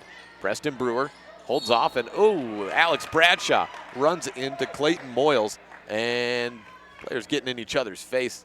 Clayton Moyles getting up after the foul and saying that's right, and then Bradshaw starts to approach him as Moyles continues to walk away. So credit to Moyles there for, maybe saying something, but then not trying to escalate after he realized you can't get it too far. 56-39 on the Benedict's Market and True Value board. 7:04 left in the Big Country Properties fourth quarter. Moyles delivers on the first. I can't imagine it's all come from this game, as these teams have a history in football and basketball, playing each other in a year, more so maybe football going back to that. And a lot of these basketball players don't play on the football team for Kemmerer. Not the case for Lyman basketball. Outside of Andrew Housekeeper, all the guys on the court were on the Lyman Eagles football team this year. A foul on the second free throw missed by Wilcox. Not on Wilcox, but after his second miss. Or Moyles' second miss, rather. Wilcox gets fouled by Carter Smith, sends him to the line. He misses the first. 56-40 to score on the Benedict's Market and True Value board. And Wilcox on a second. It's in. 10 fouls. Well, no, it's like 14, 15 fouls for Lyman at this point. They just stopped counting on the board at 10. 4 for Kemmerer. Lyman's really going to have to figure out something with this foul tally. They can't continue to give up this many fouls when they're winning by 17 points. What's going to happen when they're in a tight game? Ball dribbled out of bounds. Carter Smith knocked it out and back to Kemmerer. Clayton Moyles has the ball, and Lyman is still pressing. Thrown across, Wyatt Peternill open on the left wing. Fires from 3, misses off the right iron. Preston Brewer with the rebound. Andrew Housekeeper up ahead to Smith on the right side. He stops, puts in a shoulder to Bowen, misses the shot. Rebound between Peternill and Dickerson, and an over-the-back foul called against Dickerson. Puts Peternill on the line for 2. Fourth foul on Jet Dickerson, and at this rate, I think every Lyman Eagle might foul out. Now, in the NBA, if this were to happen, you have to have 5 guys on the court. So if every guy, all 12 guys, fouled out, well, then they would stay with the last guy to foul out, and he would stay on the court. In high school, theoretically, if this scenario happened, which admittedly I don't think it will, but if it did, you got down to 5 guys eligible, and one of those guys fouled out, that you're playing with 4. Another guy fouls out, you're playing with 3. 2, 1, and I guess 0 at the end of that. 56-42 after the second miss. 1 make and 1 miss on the free throws there. Lyman basketball. Down into the blocks. Brewer throws one up as he got knocked down to the ground. Bradshaw comes up with the rebound. Andrew Housekeeper, 2 minutes gone by in the Big Country Properties second quarter. Give and go from Smith back to Housekeeper. He hasn't been able to convert, though, with the height in the center, most namely Derek Wilcox. So a rebound back from Brunski to Kemmerer's way, moving from left to right. Kemmerer basketball down by 14 now. They've cut it 3 points from the end of the third. A 3-ball, airs it out, but off the hands of Housekeeper. No, never mind. It went off the hands of Bowen.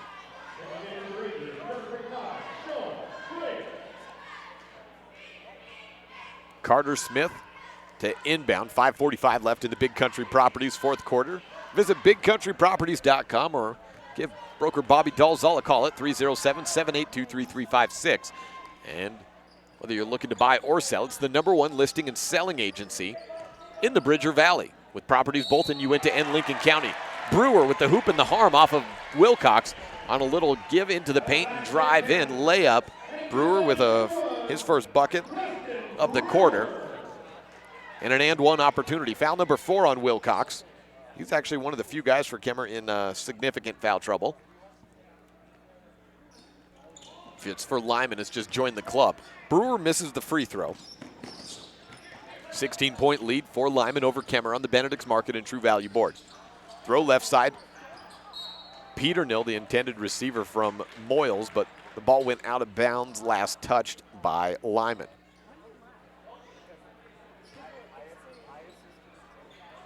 Far side inbound at about the left corner three-point line. Wilcox gives it off to Sean Crank. Back to the corner, then down low. Wilcox goes up, grabs it, loses it, gets it back, throws to Brunski on the right, blocks. Smith whistled for the foul, sending Brunski to the line for two.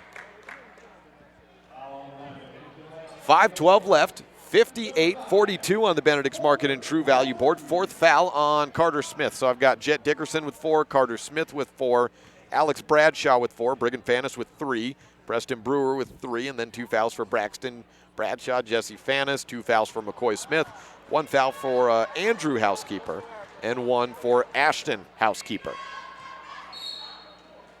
First free throw, no good. We'll have 1 more, but first a timeout taken. Could use it. We'll be back on the Big Country Properties fourth quarter, 58-42.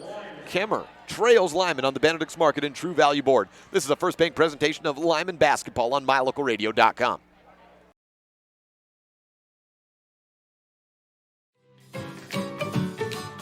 Buying or selling is a simple process if you're working with the right real estate agent. This is Bobby Dalzall, broker with Big Country Properties. We have agents serving both Lincoln and Uintah counties that can assist you with all of your real estate needs. We are the top listing and selling brokerage in the Bridger Valley and strive to be honest, hardworking, and thorough. Whether buying or selling, we make it happen. Call us today at Big Country Properties, 307-782-3556.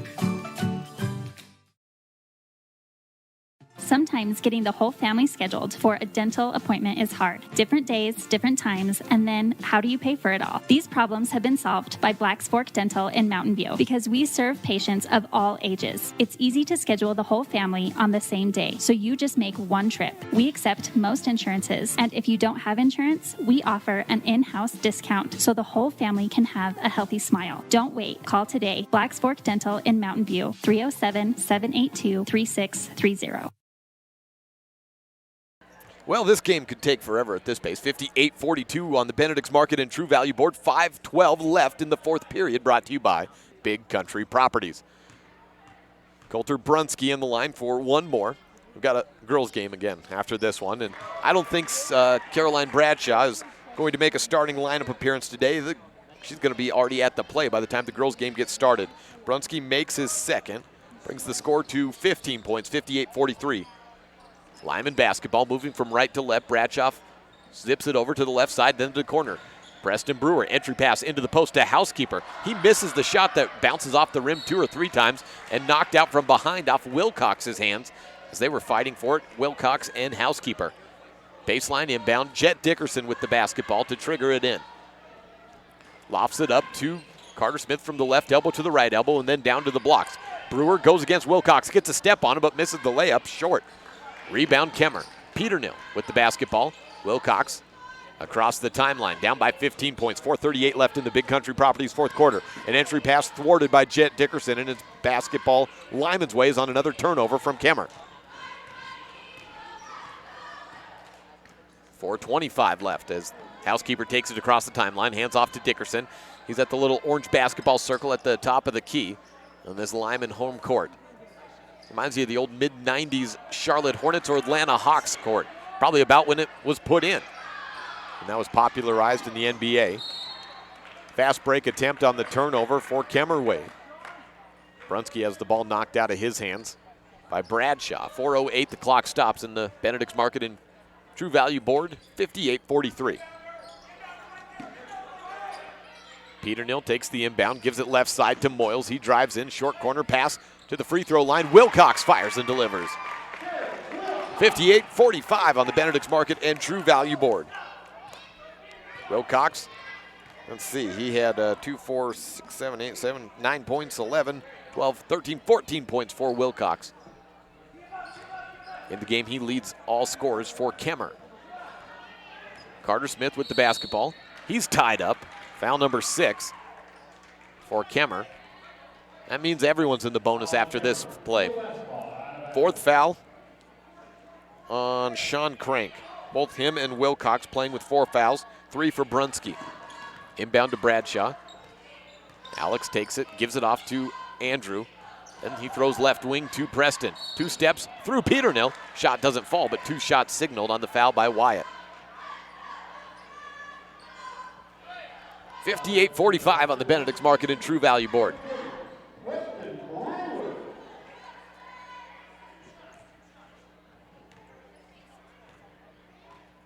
.329 left in the game. First shot from Brewer, no good.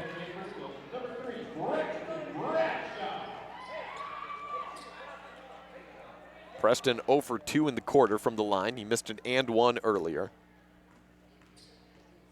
1 for 4 in the game. The 5th free throw on its way, and it drops. 59-45 on the Benedict's Market and True Value board. Wild throw intended for Peternill. Goes into the hands of Bradshaw out to the left side. Bradshaw back to Braxton Bradshaw. Swing around right side, Jet Dickerson with the basketball. 3:15 left in the 4th period. Brought to you by Big Country Properties. Alex Bradshaw to the left wing. It's Carter Smith. Fires down low to Dickerson. Gets a body off of Wilcox and puts it in with the left hand with a little bit of style, Jet Dickerson. First field goal of the game for Jet, 61-45 on the Benedict's Market and True Value board. Under 3 minutes played. Peternill tied up, gives it out to Moyles. The lefty 3, misses everything on it. Hit a little bit of backboard, and that's it. Quick transition play, Alex Bradshaw with the lay-in. 2 more points for Alex Bradshaw, 6 in the game for him. 63-45 on the Benedict's Market and True Value board. Peternill tied up on the far sideline, and a jump ball called. Brewer tied him up. 63-45. Possession arrow stays with Kemmerer. 2:36 left in the quarter. And the game, barring overtime, it's an 18-point differential. Welcome you in if you're listening in the Kemmerer listening area on the Spur, part of SVI. Jet Dickerson gives it off to Bradshaw. Out to the left side, Braxton to Preston. Up top, Dickerson. He throws it in, and a charge foul against Jet Dickerson. That's it for Jet. Foul number 5. He's out of the game. Andrew Housekeeper setting up to check back in, and a technical on Kevin Lewick. Gives 2 free throws for Kemmerer. Let's see who they send to the line. Maybe just a warning. I think it's just a warning. No free throws. So no, not a technical, just a technical warning or whatever the sideline warning is given out. Looked initially like it would be a technical, as Lewick did not like it, but just a warning whistled. Kemmerer basketball. And do we have a block foul or ball just out? I think it was ball was just out of bounds. Oh, no, it's a foul on Preston Brewer. A holding foul. And a double technical. And an offsetting technical, so I think it was 20 for Gray. Maybe 21, is that what they said? Maybe 22, I don't know. Double technical employed. They offset, there's no free throws for that, but we have a double bonus free throw for a foul. Clayton Moyles. 2:13 left, 18-point game. McCoy Smith checks in for Brewer. Get him out of the game before anything bad happens there. He's got a technical. Okay, so I do know that one technical was on Preston, but I didn't catch if it was on Wilcox or Crank, Peternill, or really any of those guys out there. I wasn't sure who was the technical for Kemmerer. Clayton Moyles makes his first free throw.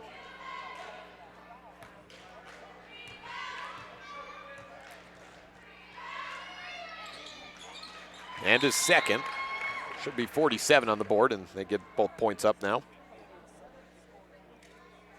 2-of-2 trip for Moyles, 4 of 5, or 3 of 4 shooting. 63-47 on the Benedict's Market and True Value board. Here comes the Kemmerer pressure. Braxton Bradshaw to inbound. Just about everyone outside of Andrew Housekeeper on the court and Bradshaw in foul trouble. Ball goes under the legs of Wilcox. Carter Smith picks it up, and then it's knocked out of bounds by Crank. stays on the baseline in the half court for Lyman. 16-point lead out to the left corner. McCoy Smith for a tray. Air ball. Picked up by Housekeeper, and he drops it in. Housekeeper celebrates with an arm in the air. I think he's up to 26 points in the game. As I take a quick look, that's not official. 65-47 on the Benedict's Market and True Value board. Missed shot on the Kemmerer end. It was from Peternil, I think. Housekeeper takes it across the timeline. Bradshaw holds on to it and then moves his pivot foot. Called for a travel.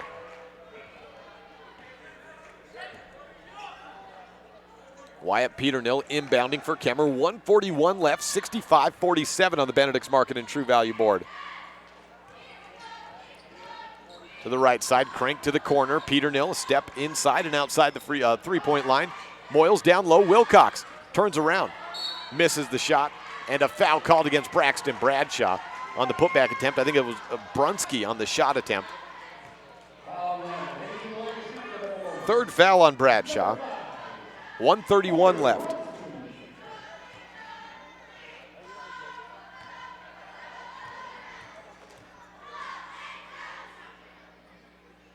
First free throw from Brunski, no good.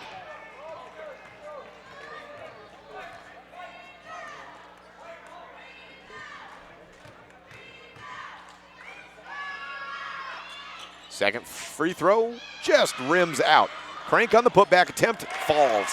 Sean Crank, first field goal today.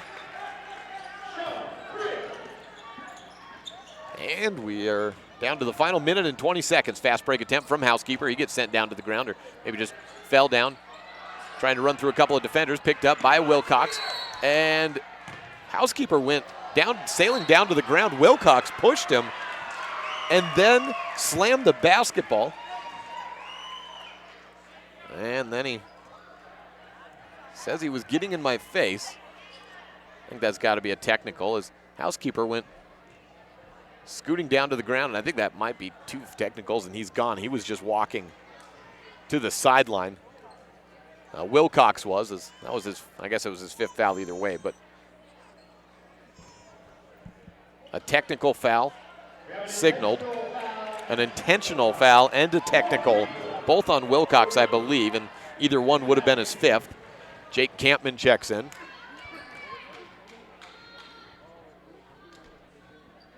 (65-49). Housekeeper misses on the first free throw. 1:11 on the clock.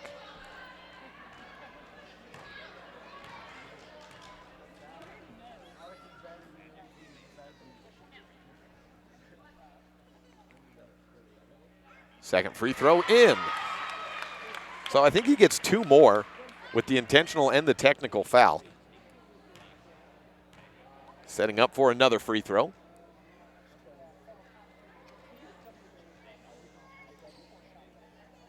It drops.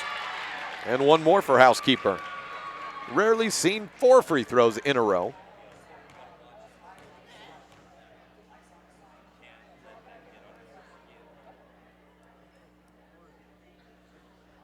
Fourth free throw is good. Coach Grosslack giving a little instruction on the sideline. And basically saying, let cooler heads prevail, in as many words. 1:11 left, and it's Lyman basketball. McCoy Smith with it against Crank. Both teams have been in the double bonus for some time. Had a player for each side foul out. Had technicals, a double technical, and an intentional technical duo. McCoy walked with it a bit, got it away. Down under 50 seconds in the Big Country Properties fourth quarter. Bradshaw up top, and they'll try to run the clock out here. A 19-point win if the score stands as is. Ooh, Housekeeper from straight away for 3. Misses it short, but gets his own board. Carter Smith puts it in with a layup, assisted by Housekeeper. 70-49 on the Benedict's Market and True Value board. And a charge drawn. Brunski has the charge drawn by Andrew Housekeeper. Fourth foul against Brunski. 28 seconds left. and eventually we'll have a girls' game.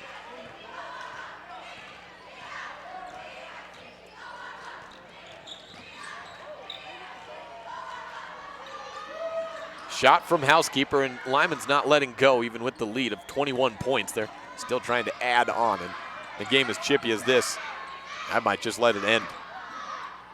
A little drop in by Coulter Brunsky. The clock rolls to 2 seconds, one, and Lyman wins 70-51.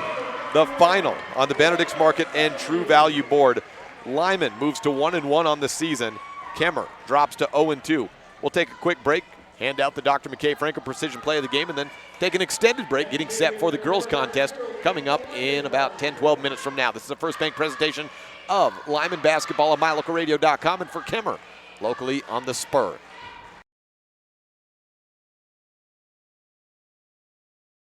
The best place to stay when you're in Casper, Wyoming is the Come On In Hotel and Suites. This beautiful log hotel offers 5 hot tubs, 1 pool, a fitness center, and fabulous indoor atrium. Offering jacuzzi and fireplace suites, the guest rooms are comfortable and relaxing. Plus, every stay includes a delicious extended continental breakfast. Whenever you're in Casper, stay at the best place. Come On In Hotel and Suites. Come on in today. Come On In Hotel and Suites, Casper. Sure, I look cute now, but when my owner lost his job, it was rough. I was living on the street, and one night, me and this Cocker Spaniel got into it so bad, I wound up looking like an ice cream cone. I cried a little bit, but thankfully I got rescued, so I'm running, I'm jumping, all back to my old self, and I'm ready to give unconditional love, even if you put a lampshade on my head.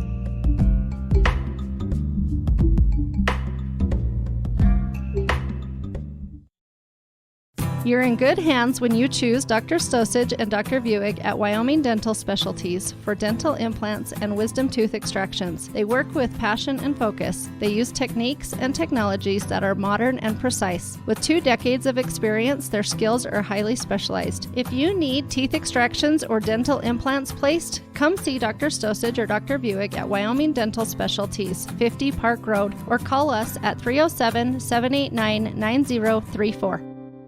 The central and midwestern U.S. averages more than 850 tornadoes each year, and lately, the number of floods has been rising in the region too. So chances are, there will be more twisters and floods near here again. And between school, sports, and social lives, chances are, you won't be with your kids when it happens. Will they know what to do? Ready.gov/kids has all the educational tools and information to make the conversation easy. When the time comes, chances are they'll feel prepared, not scared. So talk with your family today. 70-51, the final on the Benedict's Market and True Value board. Lyman defeats Kemmerer on the boys' side. The girls coming up in about 10 minutes from now. Stats in the final game, the rebound count came out in favor of Lyman, 39-31. And for the turnover battle, it was just 9 turnovers in the second half for Kemmerer after 15 in the first, but they finished with 24 turnovers to 10 for Lyman. Led by Andrew Housekeeper with 26 points. Preston Brewer had 10. 9 points for Carter Smith and 6 for Alex Bradshaw. Jet Dickerson with 3, as did Jesse Fannis, Brigham Fannis, and Ashton Housekeeper, all with 3 apiece. McCoy Smith and Braxton Bradshaw with 2 points. And I don't know if I mentioned Jet Dickerson had 3. I think I said that at the top. 14 points from Derek Wilcox, 10 from Colby Bowen, 11 from Coulter Brunsky, 8 from Clayton Moyles, 2 for Sean Crank, 5 for Wyatt Peternell, and 1 from Jake Campman. That's your scores. The Dr. McKay Franco Precision Play of the Game. We'll give it to Andrew Housekeeper for his offensive output and for all the steals collected as well, and the fast break points got by the Lyman offense, and defense starts that offense. A 19-point victory for their first win of the season. The girls coming up in about 8 minutes from now. We'll take a break, come back with the first quarter when we return on a First Bank presentation of Lyman basketball on MyLocalRadio.com. Hi, this is Chase Sawyer with Sawyer Disaster Cleanup and Construction. In addition to our cleanup and restoration services, we also offer new construction and remodeling. We can help with a newer kitchen, bathroom, a garage, deck, or a new addition to your home. We provide accurate, itemized estimates with no hidden fees or extra charges, and we complete each job to 100% of your satisfaction. Call us today at 307-741-7000. Sawyer Disaster Cleanup and Construction. When you have any mechanical problems, always think of Reese Auto Service in Lyman first. Doug and the mechanics at Reese Auto Service work on everything from your lawnmower and snowblower to cars, trucks, farm and ranch equipment, and semis. You can also get tires for anything you need at Reese Auto Service. Always visit Reese first. You'll get great pricing and quality-friendly service. Reese Auto Service, 541 Highway 413, Lyman. Bye-bye. Hi. Hoping for a crisp breeze to help keep you alert. Oh, he took a sip of water too. That'll probably help. You were probably going to turn down the radio too, so you could focus, right? Probably okay isn't okay. Right. If you see a warning sign, stop and call a cab, a car, or a friend. I think the water line is what really drove it home. I blew on him.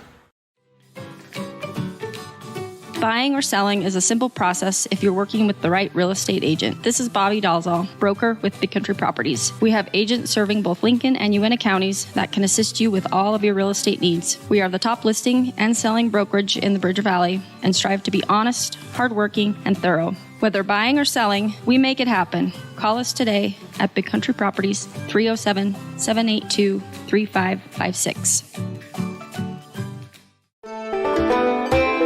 With MyLocalRadio.com, you get to stay up to date with Lyman and Mountain View sports by watching all of the games live in the convenience of your own home.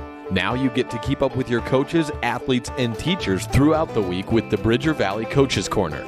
Weekdays during the school year, the Bridger Valley Coaches Corner will run on KNYN 99.1 FM at 3 p.m. and keep you up to date with the most interesting storylines from Lyman and Mountain View in football, volleyball, basketball, swimming, running, golf, and more.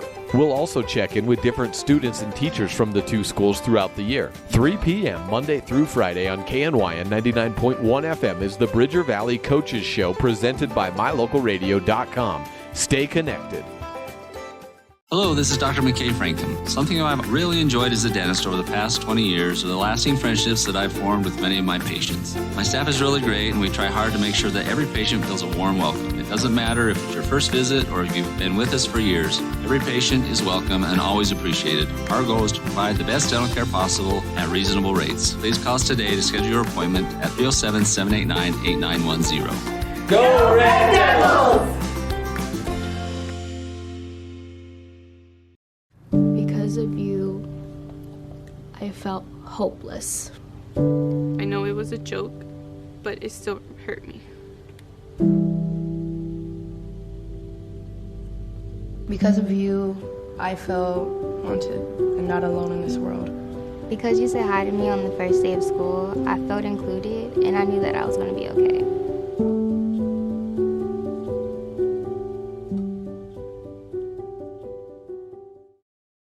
Your mobility affects every aspect of your life. When you suffer from an injury that decreases your mobility, or maybe you're just noticing that you're having a harder time balancing and your flexibility isn't what it used to be, call Randy Christofferson at Achieve Sports Medicine. Randy will work with you to improve your overall health by reducing pain and improving mobility. Schedule your appointment today by calling 307-747-4627. Achieve Sports Medicine in Lyman. No excuses, just results.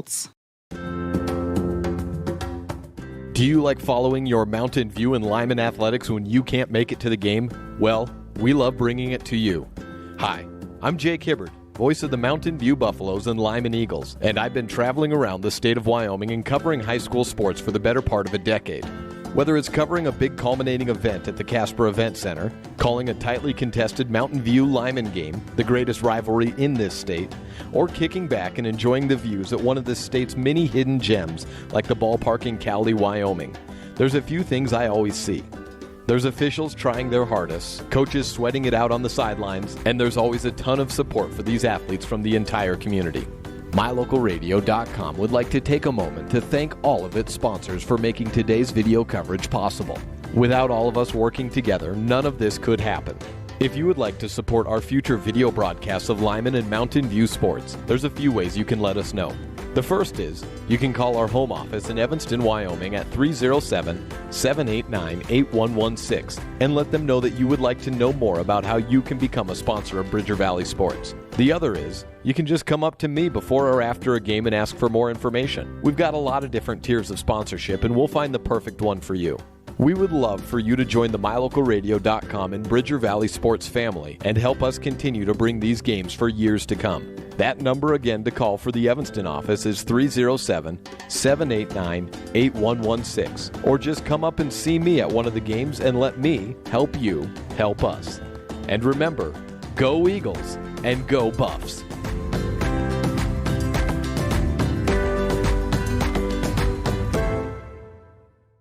You're in good hands when you choose Dr. Stosage and Dr. Buick at Wyoming Dental Specialties for dental implants and wisdom tooth extractions. They work with passion and focus. They use techniques and technologies that are modern and precise. With 2 decades of experience, their skills are highly specialized. If you need teeth extractions or dental implants placed, come see Dr. Stosage or Dr. Buick at Wyoming Dental Specialties, 50 Park Road, or call us at 307-789-9034.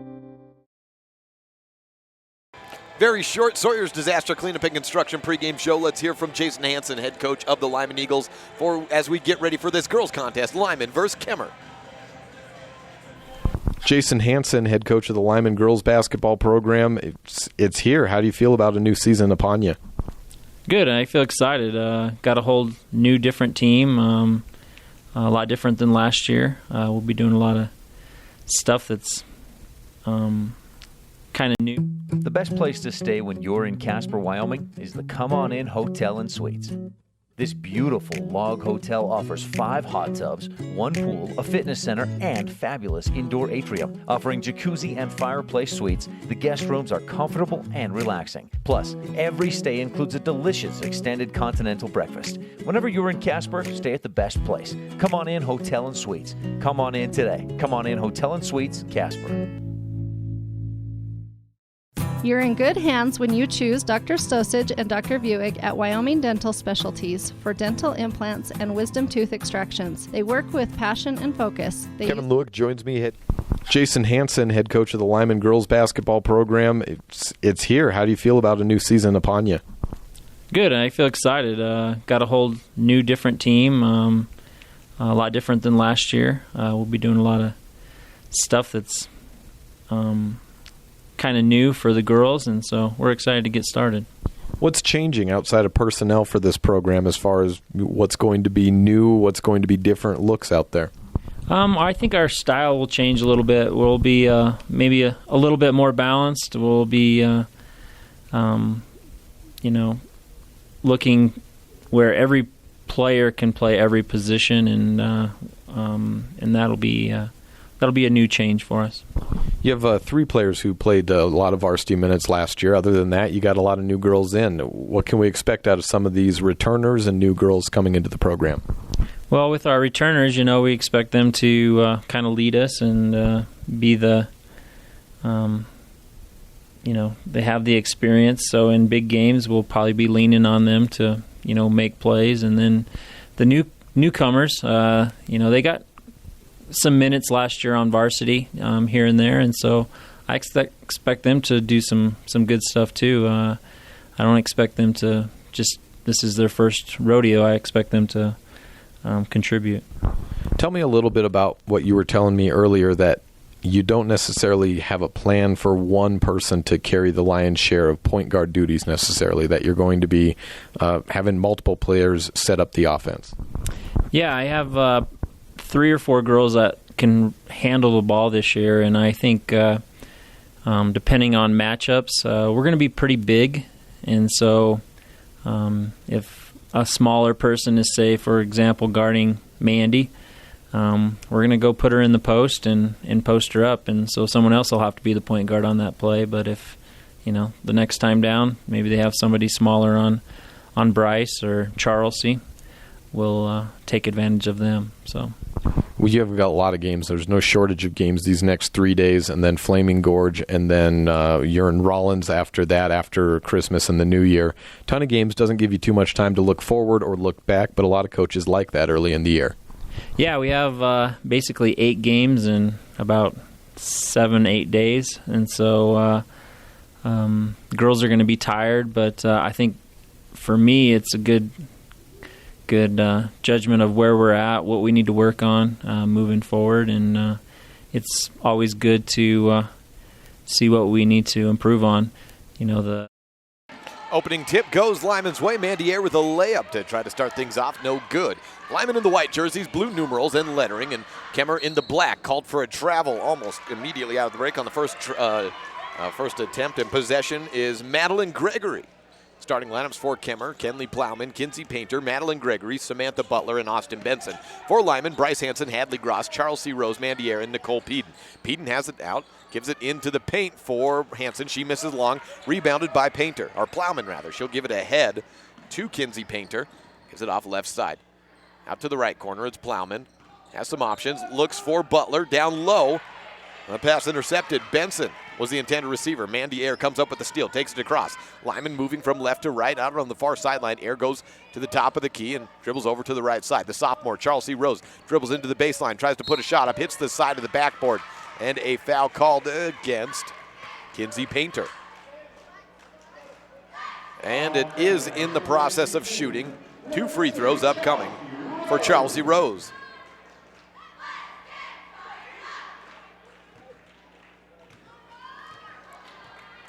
Early chance for some points. Rose on the first free throw, no good.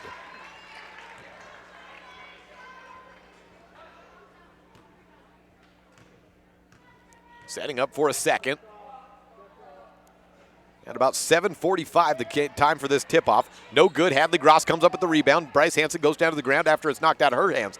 Charlesy with the right block shot, knocked out of her hands. It was rejected, and then a foul on Rose as Madeline Gregory came away with the rejection and then the steal away. 7:06. We've had 2 fouls in the first 54 seconds of play. Hopefully it doesn't end up like that boys game did. Painter across the timeline from right to left. Out to the right side, Plowman. Bounce pass down low. Looks to Butler. Then to Plowman for a wing 3. Tried to bank it in, no good. Rose with the rebound. Bryce Hansen pushing the tempo up ahead to Air on the left side. She gets it to fall and is fouled. 2-0 on the Benedict's Market and True Value board. Plowman on the foul, her first. Mandier at the line for the and one. It's 2-0 in favor of Lyman. Jump shot free throw from Air, no good. Rebounded Gross. She puts it back down. 4-0 on the Benedict's Market and True Value board. That works better than the and one. A 4-point possession. Plowman trapped by Peden out to the right side. Painter tries a 3. It starts to go, then falls out. Plowman on the rebound and shot attempt up. Fouled by Peden, it looks like, and it should be a shooting foul. 1-0 signaled. Nicole Peden is 10. Her first, second team foul. We have 14 fouls in the first 90 seconds.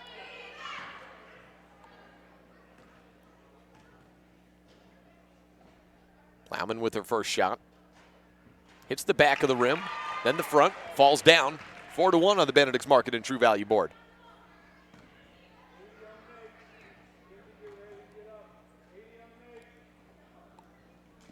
On the board, and the second one good as well. Peden takes the pass from Hansen across the timeline, back to Hansen. She's open at the key, tries a 3, rattles out, rebound, Rose. She tries a shot, and a jump ball called as it looked like Butler got on top of it. Possession arrow in favor of Kemmerer. 4-2 on the Benedict's Market and True Value board. Kemmerer trails Lyman here in the first quarter. Pass across the timeline, goes to Madeline Gregory. She fires it up high, back to Plowman at the top of the key. Plowman to Gregory, then look down low. Benson, the intended passer, or pass mate, but Hadley Gross slapped it out of bounds. Baseline inbound for Butler. No, Kinsey Painter called for the inbound.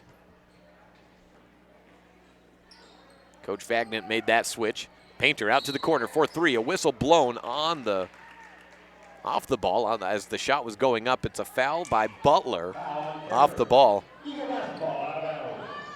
And we are up to 5 fouls in 1 minute and 58 seconds. Foul number 1 for Butler. Down low, Peden takes the pass from Hansen, turns around, good!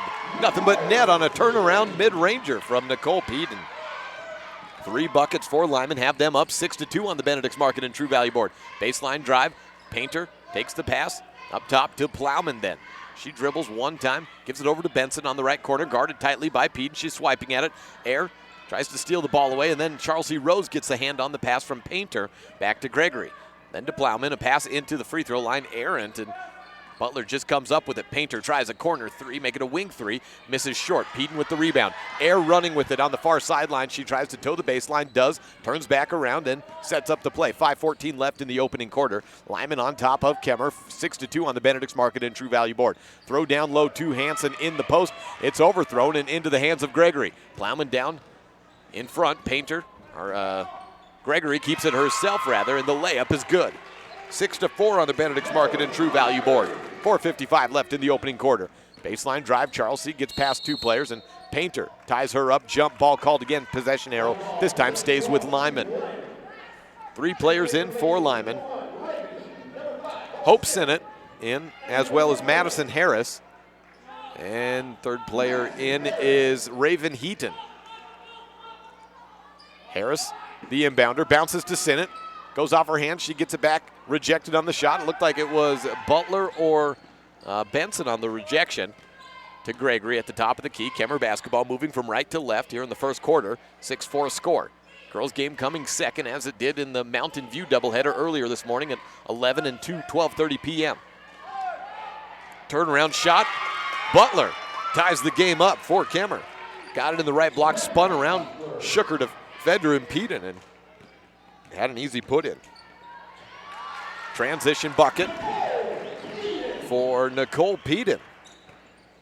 Puts Lyman back up top, 8-6 on the Benedict's Market and True Value board. Skip pass from left to right, Plowman, and then dumps it up top to Painter, who goes left side. Gregory back to Plowman, knocks off the hands of Painter. Plowman picks it back up as the 2 players in Painter and Plowman were in the same area and both going for the ball. Benson takes a pass on the baseline, has it roll out of her hands, and then tries to pass behind her back, but it hits the baseline. 8-6 the score on the Benedict's Market and True Value board. And Caroline Bradshaw is in after all, 7:52. I don't know if she already had her part in the play or something like that, but Caroline checks in. Maybe she just had to be there at the beginning of the play. And Bradshaw, maybe she said, I want to play. I don't think you could do that with a play, but we'll see. Caroline throws up ahead to Sinnott. Bryce Hansen in the paint. Harris gets hit as she goes up. And a foul on Butler is the 4th team foul on Kemmerer. 3:44 left in the first quarter. Foul number 2 on Butler. Was not in the process of shooting. Hansen on the inbound. Looks out, left block, Harris. Fires long. Hansen to chase down the board near the Kemmerer bench. On the right sideline, she takes a corner 3. Misses long. Charles C. Rose chases down this board. Bradshaw with the basketball, the freshman. Younger sister of McKinley Bradshaw. Her twin sister, Sage, is out injured. She'll be back next week from what Sage told me. Now to the right side, free throw line extended. Charles C. puts the rock on the ground, then gives it to Sinnott at the top of the key. 3:15 left. Backdoor cut. Bradshaw just misses a little bit hard on the layup attempt. A good cut, though. Transition for Plowman and Kemmerer. She's rejected. That was Gregory, rather. And a jump ball called. Stays with Kemmerer.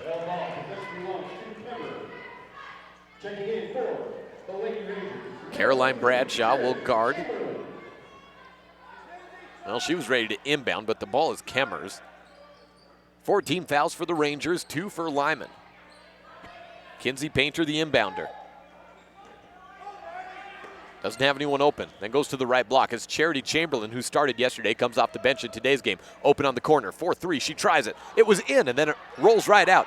Rebounded by Benson, no good. Butler gets another board. Backed up by Hansen. Good defense from Bryce, forces another miss after 2 offensive boards. Harris pushing it up ahead to Sinnott. On the baseline, right side, she gives it to Bradshaw. Turns around. Caroline at 5-3, misses, gets her own rebound, misses again, gets her own board again, tumbles down to the ground and throws it away. Gregory in transition against Rose. Rose gives her a healthy bump. 8-6 the score, and a foul on Benson, loose ball foul, trying to get a board, is a fifth on Kemmerer, gives it back to Lyman. 2:30 left in the opening quarter. Hadley Gross checks back into the game. Or at least I thought I heard something about that. I think she's, oh, there she is. Number 20, Hadley back in. Along with Air into the game once again. Hanson, Bradshaw, and Rose round out the starting five, or the five on the court right now for Lyman. Bradshaw at the elbow, gives out short corner, shot up from Rose, no good. 2:15 left, 8-6 the score still. Ball on the ground, picked up, and running with it is Kinsey Painter. Back to the corner, three taken by Gregory, air ball, and out of bounds. 8-6, the clock stops at 2:04.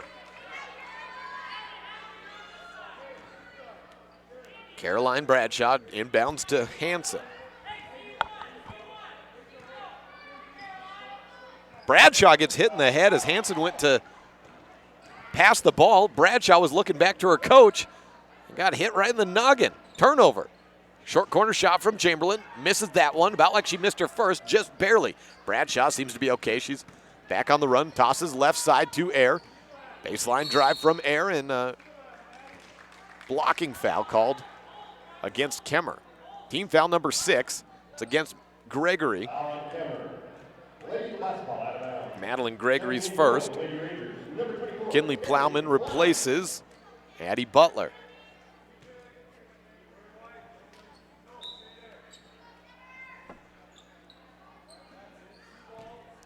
Pass from Gross over to the corner. Hanson tries another three. A foul on Air negates that. It was a miss anyways, but a third team foul on Lyman. In transition, missed shot, Benson. Rebound picked up from Gross. Bradshaw on the run, tosses it over the head of the defense, up to Rose. She's rejected by Plowman. Back to Kemmerer's way. Gregory on the run. She's got Gross and Hanson in the area, tumbles down to the ground, a block foul against Hadley Gross.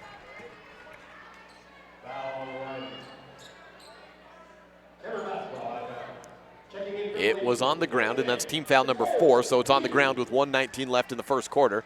Team foul number 4, but first on Gross. Inbound for Plowman. She's got a wide open lane, but no one coming out, and a 5-second call. There was no one open. Good defense by Lyman. Kemmerer's got to be more aggressive, trying to get an opening on an inbound. 8-6, it's been that score for a little while. Bryce Hanson takes the ball across the timeline, gives it to Bradshaw, then over right side to Peden. She quickly dribbles, then skips it left side, picked off on the underthrow from Gregory. High dribble, picks it up, holds on to it, no she can't dribble again, and gives it left side to Plowman. She ran into Chamberlain there. Kinsey Painter with it. 56 seconds left in the first period. Open for three, Chamberlain tries it again, this time an air ball. Picked up from Plowman, ripped it out of the hands of Air. 48 seconds left down the right corner. Plowman working, gives it to the right side, then to Gregory. She'll try a three. It's up, it's long, and it's no good. Peden takes the board down. Mandy, Air, and Plowman both tumble to the ground. Carolyn Bradshaw already on the other side of the court, gives it off to Peden. 2 steps, Peden airballs it. And Bryce Hanson gets the board, puts it up, is fouled, and headed to the line for 2. 31.8 seconds left in the first period. Foul on Madeline Gregory. I have that as foul number 2 for her. Addie Butler, or Samantha Butler, moves to check in. Benson makes the first. Wow, I said Benson. Bryce Hanson. Put her first name and her last name together, I guess. Bryce Hanson makes the first free throw and breaks the seal that's been on the hoop for both sides for quite some time. 9-6 on the Benedict's Market and True Value board. Second free throw good as well. 10-6 the score. Madison Harris checks into the game. Hanson finally gets a breather here. Late in quarter number 1. 31.8 seconds left. Charity Chamberlain takes it across the timeline for Kemmerer. Into the free throw line. Painter takes the pass back outside Chamberlain. She's 0 for 3 shooting in the first quarter. Then to the elbow. Painter turns around, looks out right side. Butler's there. On the right wing, 15 seconds left. Kemmerer basketball down by 4, 10-6 on the Benedict's Market and True Value board. Painter back to Butler. Over on the right wing, under 10 seconds. Painter takes it again. Steps inside to the free throw line. Chamberlain to the wing for a three. Misses. One more time. She's 0 for 4. Butler comes up with the board, though, off the glass and in. 10-8. That's the end of the first quarter. Kemmerer within 2 points on the Benedict Market and True Value board. We'll have the Reese Auto Service second quarter when we return on a First Bank presentation of Lyman basketball on MyLocalRadio.com and on the Spur in Kemmerer. When do you schedule doctor appointments? In bed before I fall asleep. In the car waiting to pick up my kids. We can even do it after breakfast. We all lead busy lives. Online appointment scheduling puts you in control. In just 90 seconds, you can make an appointment with a primary care provider or specialist at evanstonanytime.com. Select the day and time most convenient for you. Enter some basic information, and just like that, you're scheduled for care. Schedule appointments for next day and beyond at evanstonanytime.com.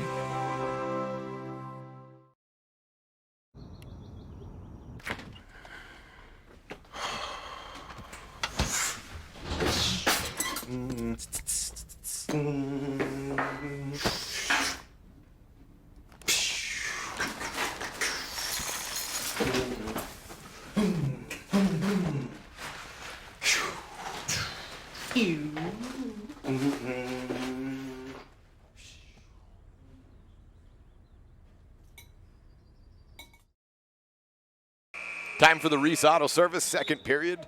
Any engine, large or small, Reese Auto Service is there, located in Lyman for all your mechanical and auto work. Give them a call at 307-747-6450. Mandy Ayer has the inbound for the Lyman Eagles as we start quarter number 2. Ayer is getting harassed by a couple of local officials on the sideline. They're out of the stripes for now and just watching the game, taking it in. Raven Heaton starts on the court along with Madison Harris and Hope Sinnott, along with Ayer and Peden. Peden rejected. Out of bounds, stays with Lyman. It was Benson, Addie Benson on the rejection, or Austin Benson on the rejection. Baseline inbound, Peden tosses it up to Ayer in the paint, knocked out from behind.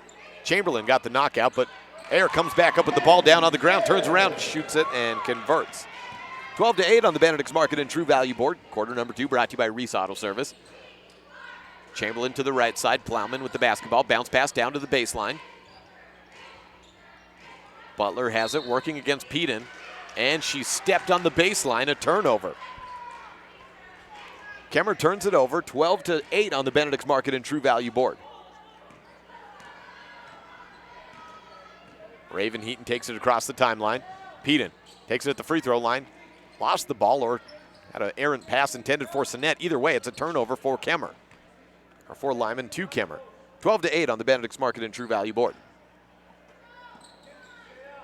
Hadley Gross and Bryce Hansen both set to check in at the next dead ball for Lyman. Charity Chamberlain has it at the top of the key, gives it left side to Painter. She swipes through, tightly defended by Harris, then passes up top. Raven Heaton comes away with the steal. She goes up for a layup, misses it hard. Ayer is there to pick up the mess and converts. 2 more points for Mandy. She's got all 4 of Kemmerer's second quarter points. Carolyn Bradshaw joins the trio of Lyman Eagles set to check in. 14-8, a timeout taken by Kemmerer. We'll take it with them. 3 substitutions when we come back. Actually, I think make it 4. Wholesale substitution for Lyman. This is a First Bank presentation of Lyman basketball on MyLocalRadio.com and in Kemmerer on the Spur. When you have any mechanical problems, always think of Reese Auto Service in Lyman first. Doug and the mechanics at Reese Auto Service work on everything from your lawnmower and snowblower to cars, trucks, farm and ranch equipment, and semis. You can also get tires for anything you need at Reese Auto Service. Always visit Reese first. You'll get great pricing and quality-friendly service. Reese Auto Service, 541 Highway 413, Lyman. 30-second timeout taken by Coach Tim Fagnan of Kemmerer. His team's down 6 points, 14-8. Certainly not out of this game, but taking that timeout, wanting to let his girls know that they're in this game and don't let it slip away. We mentioned we had a wholesale substitution for Lyman. Hadley Gross, Bryce Hansen, Charles C. Rose, and Carolyn Bradshaw all into the game. Hope Sinnott, the only player who stayed on the court for Lyman. Zone defense for the Eagles. Forces a turnover. Bradshaw gets a steal in the post. Tries to go through the legs of Butler. Has it stolen away, and then Bradshaw comes back up with it. Bryce Hansen with the basketball. Moving from left to right is Lyman. Sinnott has it at the top of the key. Looks around left side. Hadley Gross gives it to Hansen. Rose rejected from behind in the paint. Outside Bradshaw for three from the wing. No, it's a little bit short. Rose comes in late against Plowman, trying to come up with a rebound, and an over-the-back foul is whistled against Charleston. Team foul number 5. Rose's second. 6:06, 2 minutes gone by in the Reese Auto Service second period. 14-8 the score on the Benedict's Market and True Value board. Right side, Painter has it, guarded by Rose. The 2-3 zone look for the Lyman Eagles. Chamberlain gets past Bradshaw and goes right side back to Painter. 5:45 left in the second period.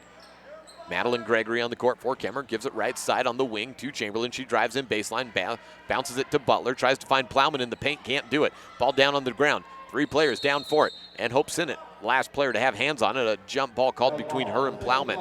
Possession arrow win in favor of Kemmerer.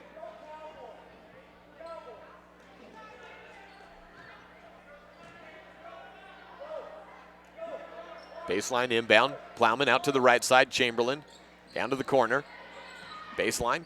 Pass to Gregory. Ball on the ground again. And White. Ball is called. 14-8 on the Benedict's Market and True Value board. Bradshaw gives it. Or Hansen gives it back to Carolyn Bradshaw. She takes it across the timeline. Immediately passes to Rose, who goes back to Bradshaw. The pass was picked off by Chamberlain. She read that one from a mile away. Misses the layup, though. And 3 players tied up. The ball stays on the ground. It's been like that for the last 3 plays down on the court for Kemmerer. Out of bounds again, and I think it was last touched by Lyman. Stays with Kemmerer. 5:08 left in the Reese Auto Service second period. Score at 14-8. Kemmerer down just 6 points. Although that's about double. It's a low output of offense. Mandy Ayer will check in with the whistle coming in against Kemmerer. Take that away. It's against Lyman. Hope Sinnott with the reach foul. Team foul number 6. Mandy Ayer replaces Sinnott. Her first foul is Sinnott's. 5:05 on the clock. Baseline inbound. Next foul puts the Rangers in the single bonus. Inbound pass stolen away by Bradshaw, but she stepped on the baseline.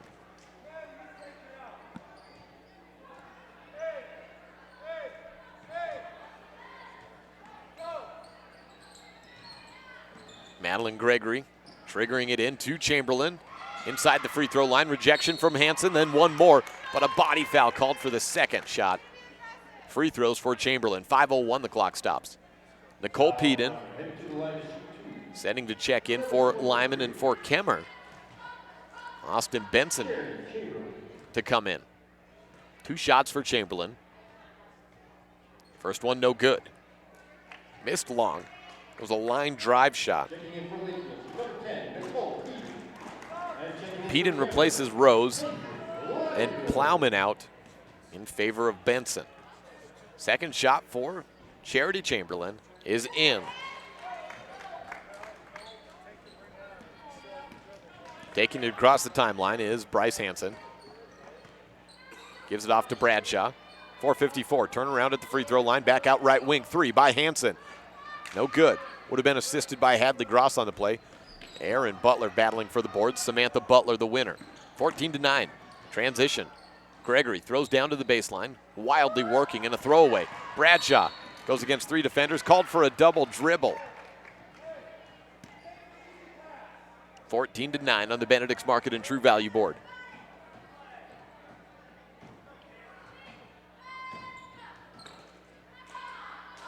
Near side sideline inbound from Butler all the way to the far sideline to Chamberlain. She picks it up, throws it away, intended for, it looked like Benson. The pass got deflected, went into the paint right into the hands of Hansen. Moving from left to right, another turnover. Hansen out to the right side. Carolyn Bradshaw moves into the paint, stops, and shoots up against Butler, headed to the free throw line. Foul on Butler, her third. Caroline Bradshaw has not scored today. Chance here on her first free throw. She does. 15-9. Madison Harris back in for Bryce Hansen. Kenley Plowman in for Samantha Butler. The scoreboard has not showed it, but I think that was Butler's third. Bradshaw on the second free throw, swishes it in. 4:20 left in the first half, and a timeout taken from Kemmerer. We'll take it with them. Back in 1 minute, 16-9 on the Benedict's Market and True Value board. This is a First Bank presentation of Lyman basketball on MyLocalRadio.com and for Kemmerer on the Spur. Hi, this is Chase Sawyer with Sawyer Disaster Cleanup and Construction. Our company has helped thousands of people put their homes, businesses, and lives back together after a fire, flood, storm, or other disastrous event. We work with all insurance companies, and we work for you by being professional, fair, and honest. Our certified technicians are trained in every aspect of restoration, so we can complete each project in a fast and satisfactory way. Call us today, 307-741-7000. Sawyer Disaster Cleanup and Construction. Your mobility affects every aspect of your life. When you suffer from an injury that decreases your mobility, or maybe you're just noticing that you're having a harder time balancing and your flexibility isn't what it used to be, call Randy Christofferson at Achieve Sports Medicine. Randy will work with you to improve your overall health by reducing pain and improving mobility. Schedule your appointment today by calling 307-747-4627. Achieve Sports Medicine in Lyman. No excuses, just results. 16-9 on the Benedict's Market and True Value board. 4:16 remains in the Reese Auto Service second quarter. Kemmerer with the basketball. And a near sideline inbound. Kinley Plowman, the trigger. And immediately throws it away into the hands of the newly entered into the game, Mandy Ayer. Misses her layup. Hadley Gross picks up it. The rebound. Throws that wildly off the glass. And rebounded by Gregory. She's on the run with Bradshaw up ahead of her. A high dribble. And she didn't put it down on the ground again, so she got away with it. No shot, just a turnover back to Lyman. Ayer on the baseline. Left side goes under the hoop, looks for the reverse. And she may have stepped out. No, it was a foul on the ground as she was approaching her shot. Madeline Gregory picks up the foul. Third on Gregory. Single bonus, 1-1 for Ayer. Misses. Cross picks it up and puts it in off the glass. 2 more points on the board for Hadley Gross. She got her last bucket on a missed free throw and a putback as well. Painter across the timeline. Guarded tightly by Bradshaw. Gets the ball and the pass from Gregory. Bradshaw right on her. 3:33 left in the Reese Auto Service second quarter. 18-9. Game opening up for Lyman here. 3-ball attempted, missed by Gregory. Peden and Gross come up with the rebound. Harris up ahead, pushing the tempo. Bradshaw overthrows Ayer.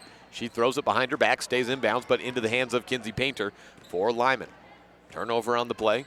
3:12 left on the Benedict's Market and True Value board in the second quarter. Kemmerer may be well suited to not try to get it into the post as they have been. They're going into coverage and throwing it away almost every time. Benson has the ball poked out from behind, stolen away from Peden, or by Peden. Down into the blocks, Bradshaw got hands on it, but so did Benson from behind, and that was the last person to touch it. 2:55 left in the second quarter. Brought to you by Reese Auto Service. Hope Sinnott and Raven Heaton, as well as Bryce Hansen, check in for Lyman. Hadley Gross to the bench, along with Peden and Bradshaw.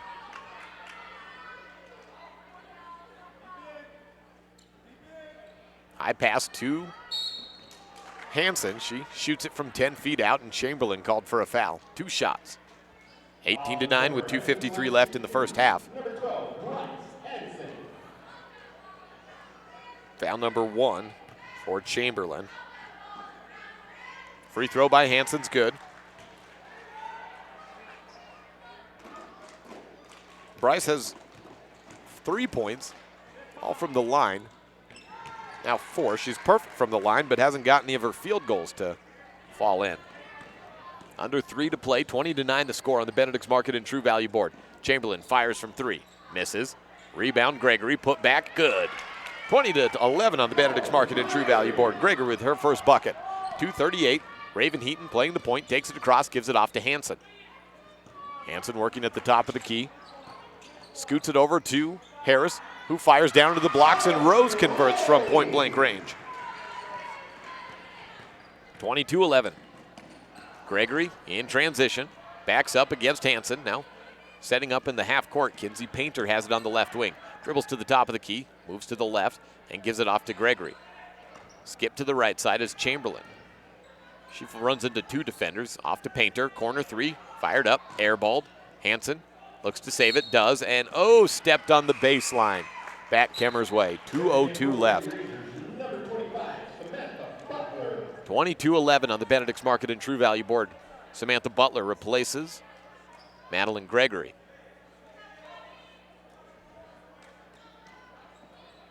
Butler with the inbound. Kemmerer's already been called for 1 5-second. Gets it away to Chamberlain.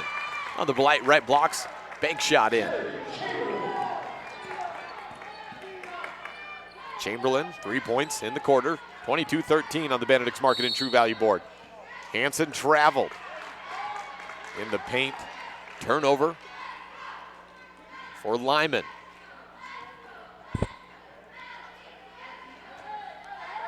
.149 left in the quarter. Across the timeline, Kenley Plowman holds on to it near sideline.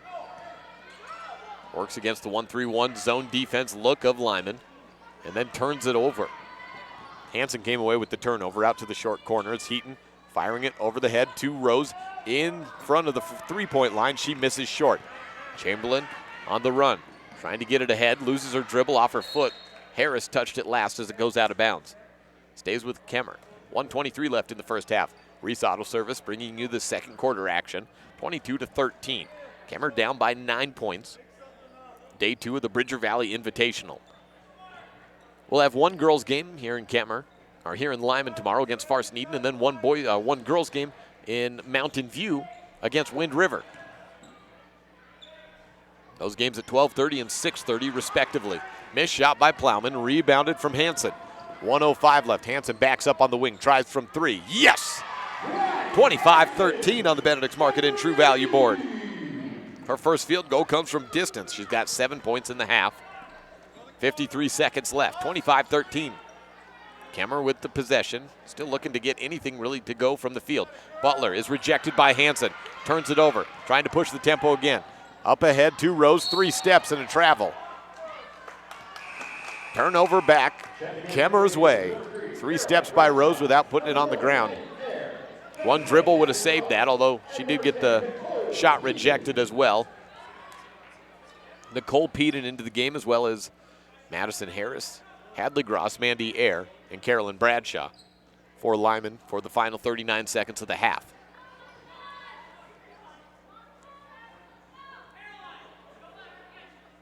Butler the inbounder.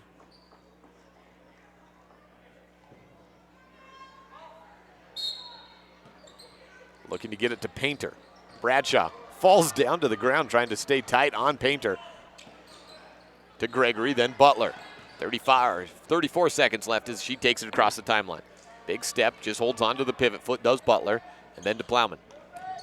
Left side, Gregory, ball knocked out of bounds, off of Harris.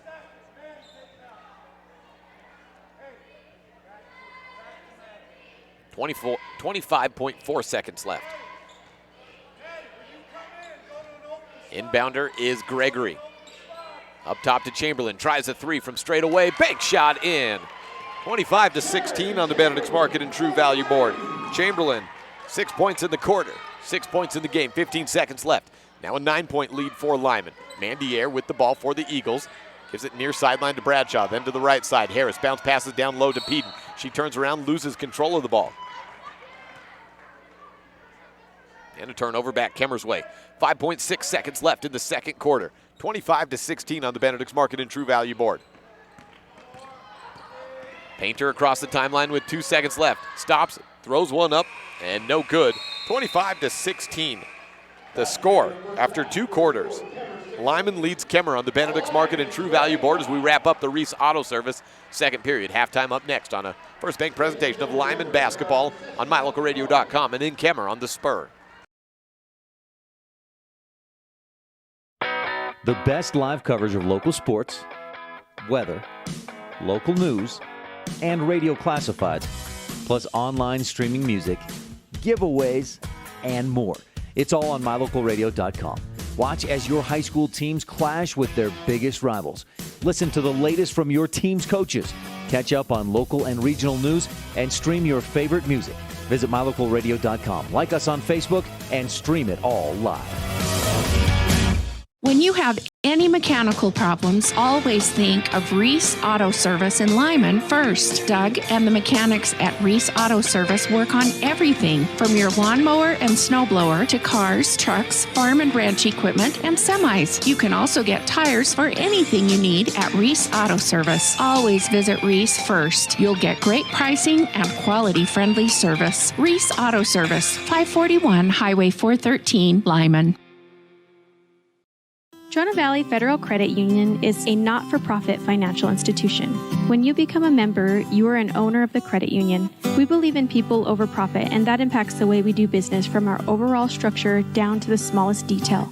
Our philosophy sets us apart, and we're here for you. Earn more with our high-yield checking account, start a savings goal, check out our competitive loans, and much more. Become a member today. We're a caring partner dedicated to your financial success. Member NCUA. Sometimes getting the whole family scheduled for a dental appointment is hard. Different days, different times, and then how do you pay for it all? These problems have been solved by Black's Fork Dental in Mountain View because we serve patients of all ages. It's easy to schedule the whole family on the same day, so you just make one trip. We accept most insurances, and if you don't have insurance, we offer an in-house discount so the whole family can have a healthy smile. Don't wait. Call today. Black's Fork Dental in Mountain View, 307-782-3630. Business cards are a powerful and inexpensive way to promote the goods and services you offer. You can design your own cards or have the professionals at West Star Printing design your business cards. Now with same day and next day turnaround on all business card printing, you don't have to wait. Get your business cards today. Professional quality, inexpensive prices, and quick turnaround. Visit West Star Printing, 243 7th Street in Evanston, across from the library. West Star Printing, 307-789-5202. 25-16 on the Benedict's Market and True Value board. Lyman over Kemmerer at the half on the girls' side. The boys won 70-51 over Kemmerer to get their first victory of the season after losing 56-54 to Big Piney on day one of the Bridger Valley Invitational. Turnover battle is won by Lyman in the first half. 12 turnovers for Kemmerer, 7 for Lyman. And Lyman also out-rebounding Kemmerer by 2, 18-16 in the first half. Led by Bryce Hansen offensively with 7 points, 6 from Mandy Eyre, and then 4 points from each Hadley Gross and Nicole Peden, 2 points from Caroline Bradshaw and Charles C. Rose. On the Kemmerer side, they are led offensively by Charity Chamberlain off the bench. All of 6 of her points came in the second quarter. 4 from Samantha Butler, and then 2 points from Madeline Gregory, Kinsey Painter, and Kenley Plowman. That's your points in that first half. 6.5 minutes before the start of the third quarter. Let's run through what will be going on tomorrow on mylocalradio.com. Just 2 broadcasts for you in all. It'll be a 12:30 tip-off here at Lyman High School tomorrow. Farson Eden is hosted by the Lyman girls. And then another girls game at 6:30 p.m. in Mountain View. Wind River is at Mountain View. So those are the 2 games. I got word, talked to Ashton Schofield over the break, and he said the Wind River boys and Mountain View boys win. Mountain View won. Couldn't remember the score, said something like 59-35 or something like that, but big win for Mountain View over Wind River. And so the Mountain View boys are 3-0 to start the season with wins over Kemmerer, Cokeville, and now Wind River. They'll be back in action tomorrow. I think they take on Farson Eden as on the boys' side, and then, so I think that's Farson Eden is their game tomorrow. 5:45 before the start of the second half. Let's take a break and move back, close out the halftime show next after about a 3-minute break on a First Bank presentation of Lyman basketball on mylocalradio.com and on the Spur in Kemmerer again. 25-16 the score on the Benedict's Market and True Value board. Lyman over Kemmerer.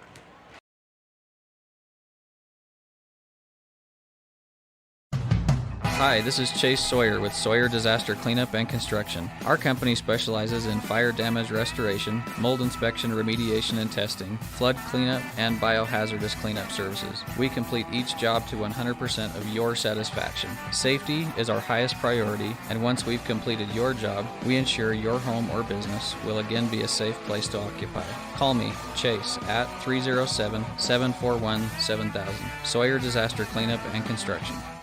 The Central and Midwestern U.S. averages more than 850 tornadoes each year. And lately, the number of floods has been rising in the region, too. So chances are there will be more twisters and floods near here again. And between school, sports, and social lives, chances are you won't be with your kids when it happens. Will they know what to do? Ready.gov/kids has all the educational tools and information to make the conversation easy. When the time comes, chances are they'll feel prepared, not scared. So talk with your family today. Whatever you need, it's likely that Bradshaw's and Lyman can help. Whether it's windows at home or new glass in your car, truck, SUV, or semi, Bradshaw's has it. Tires? Yes. All vehicles, ATVs, semis, and more. Bradshaw's offers a 24-hour towing service for everything large to small. And the Bradshaw Fitness Center is open 24/7. There's more, so always call Bradshaw's first. Whatever you need, it's likely they can help. 307-787-3450. Again, that's 307-787-3450. We hope you're enjoying this MyLocalRadio.com exclusive broadcast of Bridger Valley Sports. We love being able to travel around the state to bring the action on the field or court back to you watching at home. Let's face it, doing all this would not be possible without all of our great sponsors. We appreciate the support the following businesses and individuals show to both Mountain View and Lyman Sports. Bradshaw's Glass, Towing, and Fitness. Whatever it is you need, Bradshaw's can probably help. The Come On In of Casper. When it comes time to cheer on your Buffs or Eagles at state, the Come On In is your best bet for a great night's stay. Auto Farm Chevrolet in Evanston. General Manager Dennis Lynch invites you to come and experience a community-driven dealership. Evanston Regional Hospital. Quality health care close to home. Bridger Valley Motor. Got a check engine light blinking? Don't guess at what the problem is. Take it to Slim at Bridger Valley Motor in Lyman. And Achieve Sports Medicine and Physical Therapy. No excuses, just results. Thank you to all of our Bridger Valley sports sponsors. Your mobility affects every aspect of your life. When you suffer from an injury that decreases your mobility, or maybe you're just noticing that you're having a harder time balancing and your flexibility isn't what it used to be, call Randy Christofferson at Achieve Sports Medicine. Randy will work with you to improve your overall health by reducing pain and improving mobility. Schedule your appointment today by calling 307-747-4627. Achieve Sports Medicine in Lyman. No excuses, just results. Half number 2, about 2 minutes away. We'll be back with the third period. Lyman on top of Kemmerer, 25-16 on the Benedict's Market and True Value Board right after this. The best place to stay when you're in Casper, Wyoming is the Come On In Hotel and Suites. This beautiful log hotel offers 5 hot tubs, 1 pool, a fitness center, and fabulous indoor atrium. Offering jacuzzi and fireplace suites, the guest rooms are comfortable and relaxing. Plus, every stay includes a delicious extended continental breakfast. Whenever you're in Casper, stay at the best place. Come On In Hotel and Suites. Come on in today. Come On In Hotel and Suites, Casper. You're in good hands when you choose Dr. Stosage and Dr. Buick at Wyoming Dental Specialties for dental implants and wisdom tooth extractions. They work with passion and focus. They use techniques and technologies that are modern and precise. With 2 decades of experience, their skills are highly specialized. If you need teeth extractions or dental implants placed, come see Dr. Stosage or Dr. Buick at Wyoming Dental Specialties, 50 Park Road, or call us at 307-789-9034. As one of the region's most visited websites, MyLocalRadio.com is here to serve you. Catch up on local and regional news and information. Buy, sell, or trade your good used items on the radio classifieds. Stream your favorite music all day, every day, or catch our live coverage of your high school teams in action, all on MyLocalRadio.com.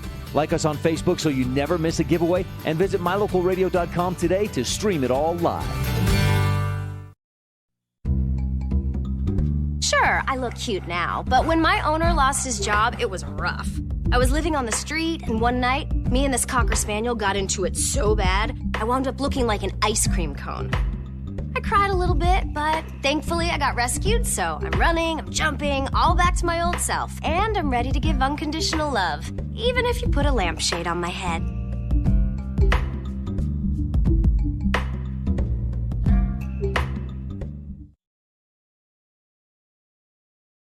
Second quarter.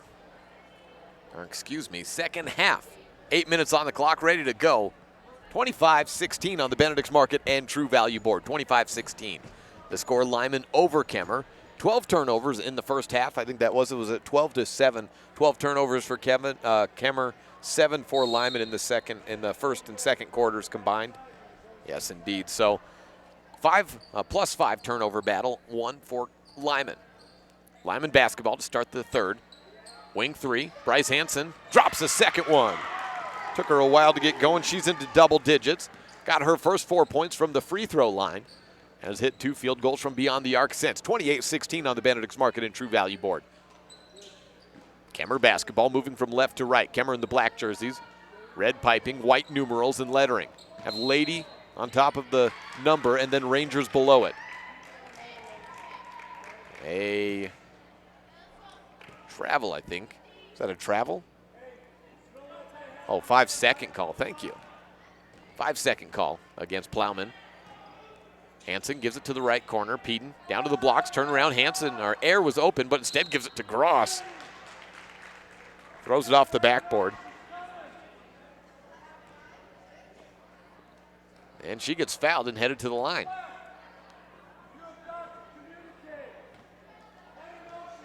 (28-16) on the Benedict's Market and True Value board. Gross with her first free throw misses.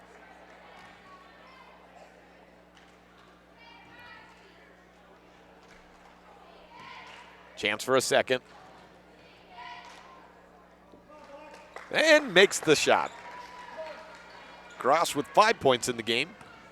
Good showing so far for the senior, getting the start today. And looks like Carolyn Bradshaw is still in there. So maybe the game got started late enough that maybe she had an early part in the play. There was a play starting at 7:30, and she had to go do something for that. And looks like she's back now. I mean, she's sitting on the bench. She played a lot in the first and second periods. Wing 3 for Hansen. Had the hot hand, misses that. Rose comes up with the board, works through and past Samantha Butler.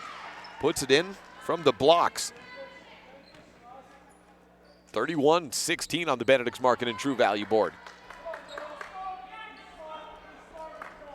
Throw to the top and then around left side. Out to the corner for 3. Missed. Kinsey Painter, the shooter on that play. Lyman basketball. Air to Rose, then to Hansen. Into the corner, she turns around, gives it to Gross, misses, rebounded by Butler. No, that was Benson, rather. 6:15 left on the third quarter. 15-point lead for Lyman over Kemmerer on the Benedict's Market and True Value board. Bounce pass, a little loft pass, the pass that bounces, more like it at about the midcourt line. Goes to Painter, she gives it right side out to Plowman. Weak pass, Peden tries to jump the route. Can't quite get in front of Benson. It rolls out of bounds, last touch by Peden. Kemmerer basketball, Samantha Butler with it, 5:57 left in the third period. Into the blocks, Peden steals this pass away, Air tries to run with it, runs into a double team, so gives it off to Hansen. Across the timeline, Lyman in the white jerseys, blue piping and numerals, moving from right to left. 2-3 zone from Kemmerer. Inside the three-point line, Air shoots and misses. Painter takes the rebound. Across the timeline herself. Rose poking at it. Defensively, she gets it off to Gregory, then the right side to Plowman. Plowman, just avoided walking with it. Then to Gregory, free throw line, stop and pop shot. Set him up, drop, open up shot. 31-18 on the Benedict's Market and True Value board.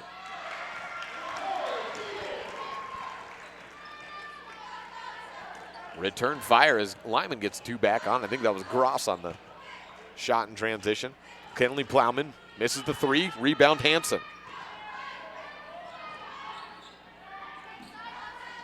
Reverse shot, Mandy Air throws it up, it misses. Laughing as she runs away. Butler on the rebound, gives it off to Kinsey Painter. Wholesale substitution for Lyman coming up. 5 set to check in, including Kendall Dickerson for the first time today. Turnover, gives it back to Lyman. A stolen pass, Mandy Air with it. Dribbles all the way to the far left baseline. Gives it to Gross. She tries a 3. Nearly banked it in. 4.5 minutes left in the third period. 15-point advantage for Lyman over Kemmerer.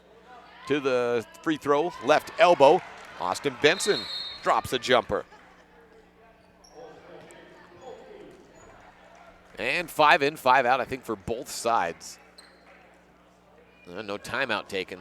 It was just 5 in for Lyman. I didn't see any substitutions yet. 4:20 left in the third period. 33-20 on the Benedict's Market and True Value board. Back in 30 seconds on the First Bank presentation of Lyman basketball on MyLocalRadio.com and in Kemmerer on the Spur. If you want your truck to really catch the eye, have the professionals at Plains Tire in Evanston install a custom lift kit with new tires and wheels. We've got a huge selection to choose from, so no matter what your style is, we've got the tires and wheels to make you smile. The way your truck looks reflects on you. Get the reflection you want with a lift kit, new tires, and wheels from Plains Tire in Evanston, the tire professionals. 157 Bear River Drive. Stop in today. Raven Heaton takes the ball across. Carolyn Bradshaw in, as well as Kendall Dickerson, Hope Sinnott, and Madison Harris. Charity Chamberlain enters the game for Kemmerer. Audrey Cassidy in. As Laurel Clark in. Sydney Neria is into the game. Turnaround shot from Madeline Gregory. Misses. Rebound picked up by Raven Heaton. Up ahead, Bradshaw to Harris. 2 steps, layup is dropped. 35-20 on the Benedict's Market and True Value board. Harris's first 2 points of the day. 3:48 left in the third period. Harris called for a foul. Came in and hit the body of Madeline Gregory as she was receiving a pass out on the right wing. That's what the foul's called for. 35-20 the score. 3:46 left. Inbound, stolen away, Bradshaw. She's got it all the way coast to coast. Layup by Caroline Bradshaw. Just a freshman, and McKinley Bradshaw, freshman 6-man for the Wyoming Cowgirls, is her older sister. About 5'10" McKinley. Caroline sits at 5'3", so much shorter, but she's got that Bradshaw basketball blood clearly. She is a natural out on the court. 3:25 on the Benedict's Market and True Value board. 37-20. Out to the left corner, it's Gregory. Dickerson on her, then Bradshaw comes into guard as she moves out to the left wing. Neria turns around, fires, misses short. Rebound Sinnott. Lyman basketball from right to left. Bradshaw up ahead, Heaton throws it into the post. Harris tries to collect it, cannot. Kemmerer basketball. 3:03 left in quarter number 3, and I realize that scoreboard has frozen, so I'll fix that for those of you watching back at home. 37-20 on the Benedict's Market and True Value board.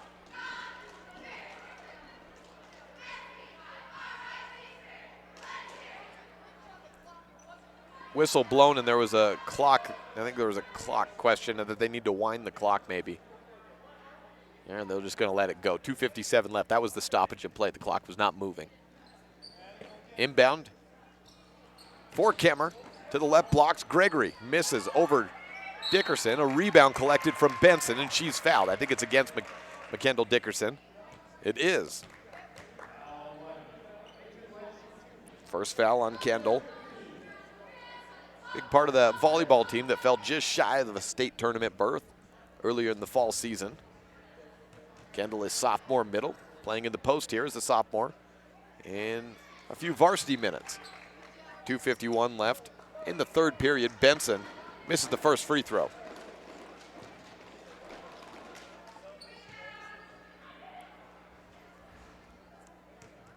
Bradshaw set to box out Benson. She's got her eyes on her and then puts the backside to Benson. She makes it. And Bradshaw turns around. It was a funny scene if you could watch that one. See the intent in Caroline's eyes. Raven Heaton playing point guard here in the final 3 minutes of the third period. Bradshaw up high to the free throw line. Dickerson back outside. Bradshaw tries to pass it and gets ahead of herself. It was touched, so that allows her to go back over the line. Sinnott back to Bradshaw, and it's taken away by Chamberlain. Bradshaw picks it back up, tosses it left wing. 3 ball by Heaton, misses short. And the rebound for Kemmerer, it's Madeline Gregory. And the 5 will sub back in for Lyman. At the next dead ball, Rose Hansen Gross, Air, and Peden. Elbow shot misses. On the Kemmerer side, Gregory with the first miss. Gets a second chance, misses that one from the short corner. And then the loose ball knocked out by Harris. Everyone's out for Lyman. No subs for Kemmerer. Kinsey Painter in to trigger it out. 37-21 the score on the Benedict's Market and True Value board. Lyman over Kemmerer in the third period. Final 2 minutes of it. Chamberlain out right side. Painter guarded by Hansen to the right corner, or the right wing rather, to the left. Gregory runs with it, runs into a double team. Still working against Gross. Hansen steals the ball away from her, right out of her hands. Running with it, Charles C. Rose trying to get the lay-in, misses. Air for the putback, rolls out as well. 1:43 left. Kemmerer basketball, rebounded by Benson, moving from left to right. Whistle blown, a foul on Hansen. Team foul, number 3 is all. 4 team fouls in the third period. That's how many we had in the first minute and 52 seconds of the game earlier today. 1:37 left. It was the first on Bryce. Left wing, Gregory guarded by Hansen. Dribbles it off the foot of Gross. Picked up by Hansen, and on the run, the ball comes loose. Foul against 1-1. And there's a foul on Madeline Gregory. Samantha Butler and Kinley Plowman check in. Gregory out of the game with her 4th foul. And Benson also out.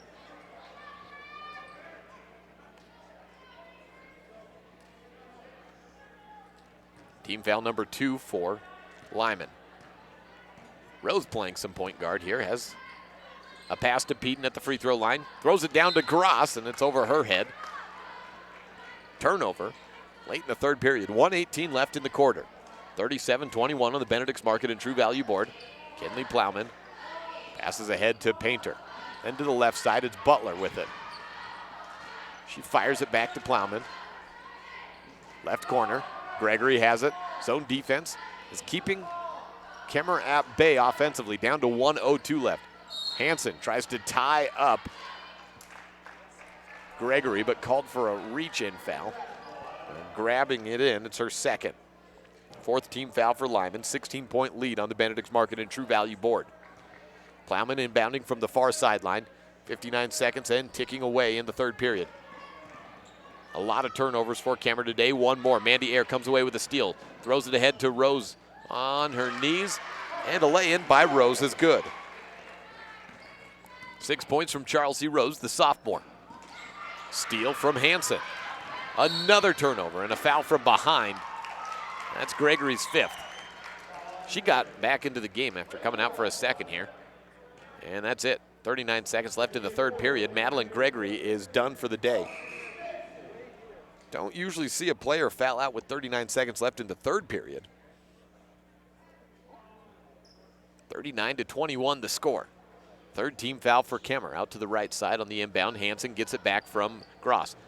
Tosses to the left corner. A step inside for 3. Rose delivers 8 points on the deep 2 from Charles C. Rose. 6 of those 8 coming this quarter.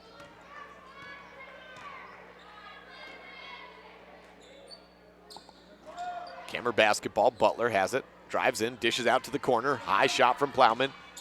Grazes the backboard. A very long though. Benson gives up top. Rejection at the 3-point line. Charles C. Rose rejects Chamberlain, and then a foul by Chamberlain. Looked like in frustration there. Team foul number 4 for Kemmerer.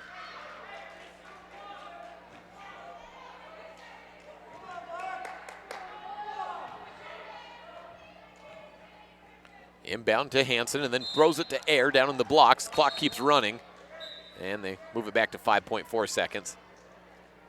41-21 on the Benedict's Market and True Value board. Inbound to Painter. 3 seconds, 2. A 3 ball by Painter is good at the buzzer. 41-24 on the Benedict's Market and True Value board. 17-point differential. Lyman on top of Kemmerer as we head to the fourth period next. First Bank presentation. Lyman basketball on MyLocalRadio.com. When you're looking for one location that is centrally located in Wyoming to host a business meeting or corporate retreat, always consider the Come On In Hotel and Suites in Casper first. With meeting rooms and amenities that everyone can enjoy at the Come On In is the best place to host events. The rustic decor, fireplaces, jacuzzis, pool, and large indoor atrium will make your event memorable. Call today and find out the ways we can help make your event a success. Come On In Hotel and Suites in Casper. Call 307-472-6300. You're in good hands when you choose Dr. Stosage and Dr. Buick at Wyoming Dental Specialties for dental implants and wisdom tooth extractions. They work with passion and focus. They use techniques and technologies that are modern and precise. With 2 decades of experience, their skills are highly specialized. If you need teeth extractions or dental implants placed, come see Dr. Stosage or Dr. Buick at Wyoming Dental Specialties, 50 Park Road, or call us at 307-789-9034.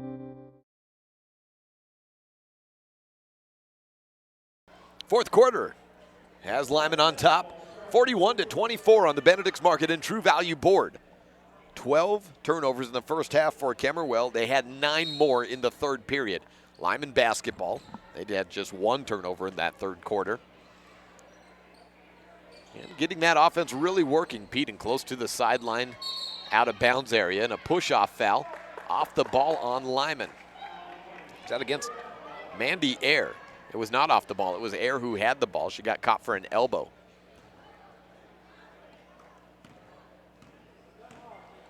Second foul on Mandy. Painter has the ball stolen away. No, keeps it back. She lost it and then got it back almost immediately. Charity Chamberlain to Painter, then to the left side. Butler on the wing. 2-3 defense for Lyman. Plowman fouled by Hansen. Hansen's picked up 3 fouls as of late. Came into the third quarter with none. Just 27 seconds elapsed in the fourth period. Keep a lookout for the Dr. McKay Franklin precision play of the game. Austin Benson at the top of the key to Butler on the right wing, over to the corner. Charity Chamberlain has it on the right sideline. Trapped. Ball thrown away. Plowman can't grab it. It's over and back and out of bounds, whatever you want to say, whatever happened first. Lyman basketball. Rose inbounds to Bryce Hansen. Over to the right corner, Ayer has it. Tosses into the post, then to Peden from Hadley Grosh. She misses. Rebounded Kemmerer. It's Benson on the run. Throws up ahead, but Charity Chamberlain wasn't looking. Instead into the hands of Rose. She tosses into the blocks. Turnaround shot, Bryce Hansen, good! First points of the fourth quarter come with 1:10 gone by. 43-24 on the Benedict's Market and True Value board. Painter on the wing. Hansen comes out to guard her. Rose at the top of this zone look, as well as Hansen. Ball goes down to the ground. Butler and Hansen follow suit. And a jump ball stays with Kemmerer.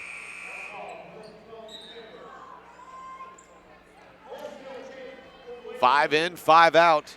Kendall Dickerson, Harris, Bradshaw, Sinnott, and a player with hair over their number. It's number 2 for Lyman.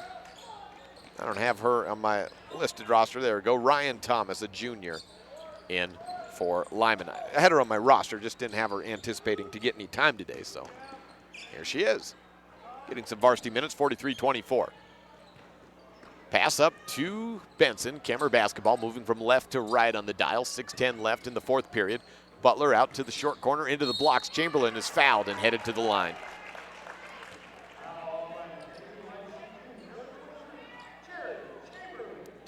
Charity Chamberlain went to the free throw line back in the second quarter, where she scored all 6 of her points in that 8-minute span. Makes the first free throw.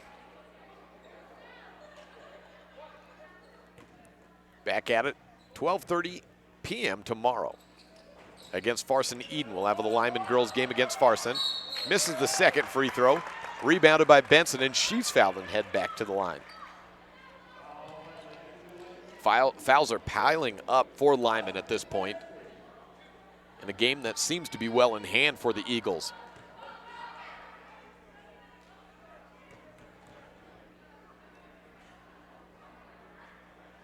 First free throw from Benson, misses.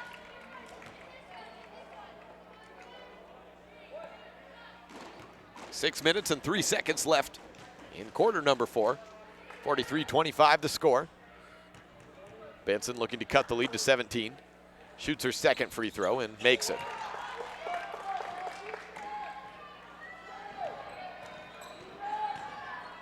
Bradshaw up ahead to Harris, then to Dickerson. Double teamed in the blocks. Fouled. She's to the free throw stripe. Foul on 2-4, Kenley Plowman. Plowman got the start today after coming off the bench yesterday. First free throw from Dickerson falls in.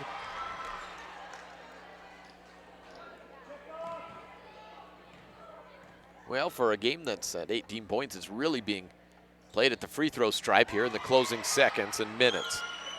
2-for-2 trip by Dickerson gets her a smile on the face.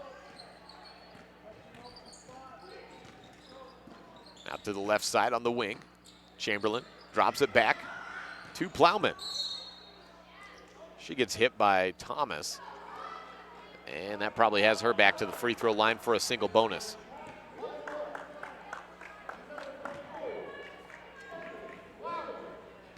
Brian Thomas, the 5'5" junior, called for her first foul. Plowman at the stripe. Cannot convert on the single bonus. Dickerson gets the board, throws it up ahead to Bradshaw. Layup by Caroline is in. Bradshaw with 2 on the board. 4, make it 6 in the game for Caroline. Left wing. No shot. Plowman at the top of the key. Butler has it, beats Bradshaw, and tosses it down to the left side. Throw up by Painter is aired out, and Butler and Harris have hands on it. Harris the last to touch it, so it's Kemmerer basketball.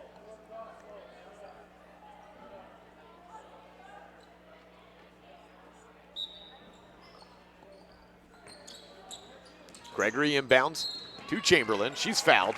Back to the free throw line. Foul on number 3, Caroline Bradshaw. First knock against Caroline in that tally mark. 21-point lead for Lyman, and double bonus time as Chamberlain, I think, was in the shooting process anyways. Misses her first.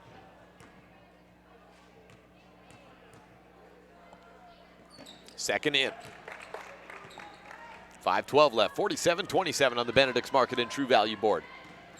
Bradshaw, high dribble. Goes into the left corner, gives it out to the elbow. Dickerson tries a shot, misses. Sinnott fouled as she goes up.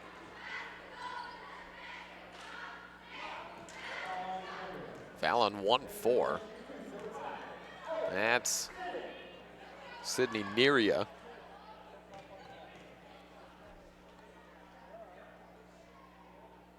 Sent it at the line. That was team foul number 6. It was a shooting foul. She makes her first. First points for Hope.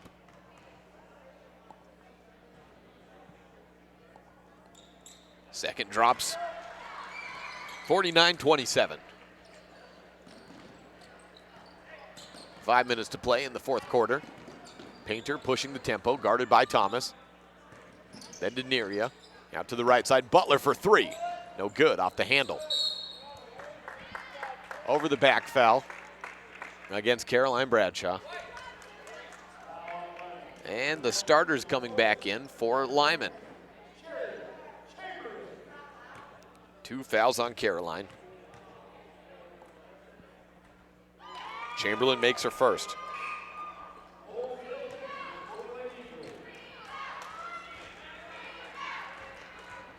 Air, Rose, Peden, Hansen, and Gross onto the court once again for Lyman. Shot from Chamberlain misses. Rebound chased down by Gross. Up ahead to Hansen.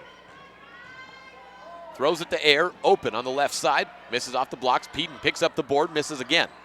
Loose ball off the feet of Air. Finally picks it up, does Mandy. Stays with Lyman. Up top, Hansen for a tray. Nope. Yes!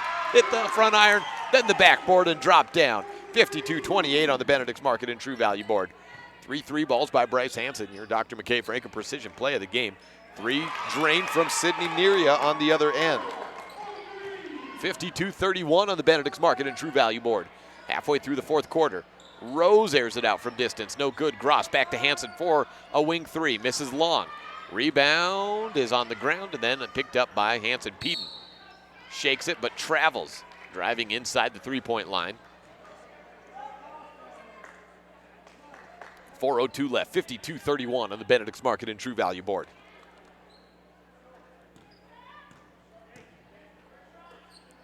Right wing. It's Neria. Has a couple players streaking in. She takes another 3 herself. It's in! 2 shots back-to-back from distance by Sydney Neria. May earn herself a couple more minutes as Coach Tim Fagnet kind of looked back to the bench and kind of in awe right now, saying, what happened? Maybe we need to start giving her some looks. She's coming out and shooting the ball well. Down to the baseline. Rose misses her first, gets her own board. Misses that, but it's fouled.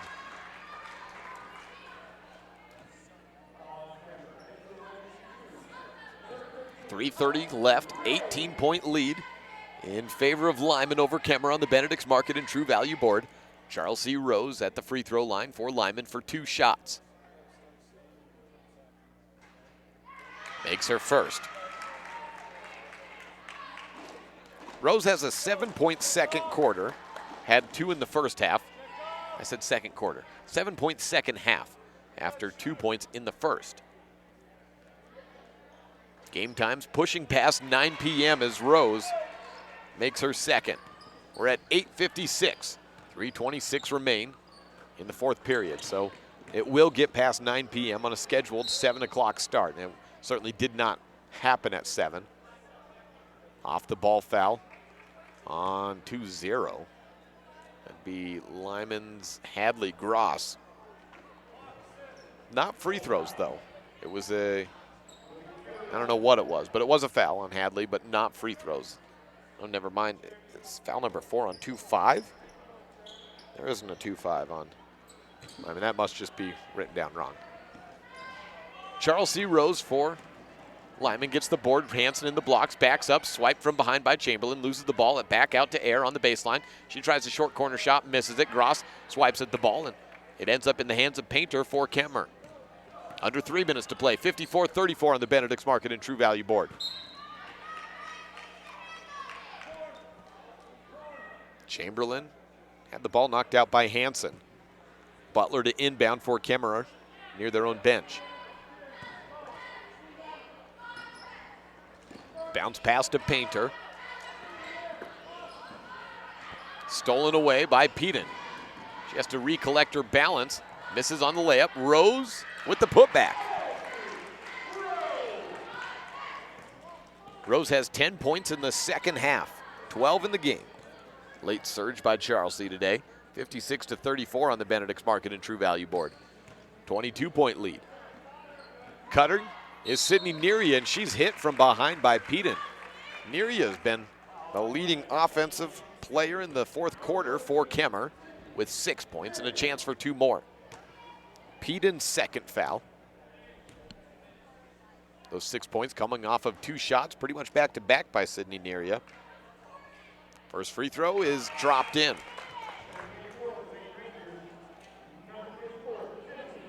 Seven points for Sydney. She's going to be near the leaders in scoring for this game for Kemmerer.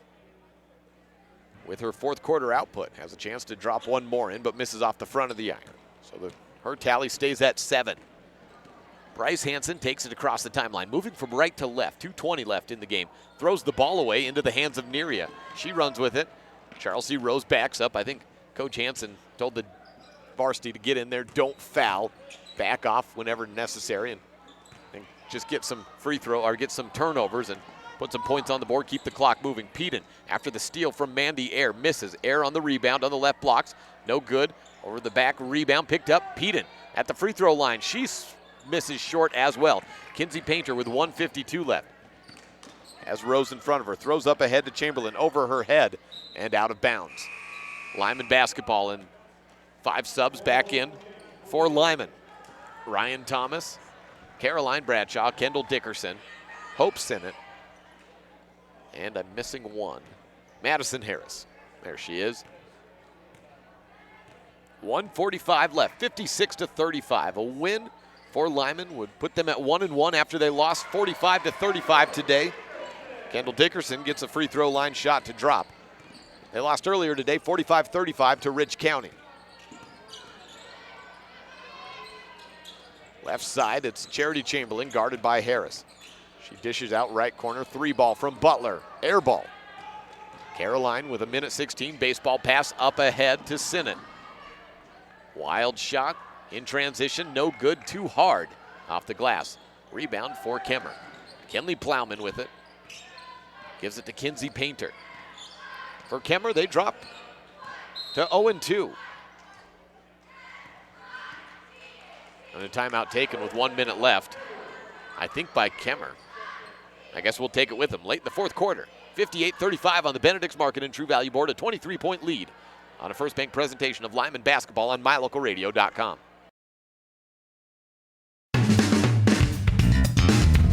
Meet the service and parts department staff at Auto Farm Chevrolet. We work on almost every type of vehicle, foreign and domestic.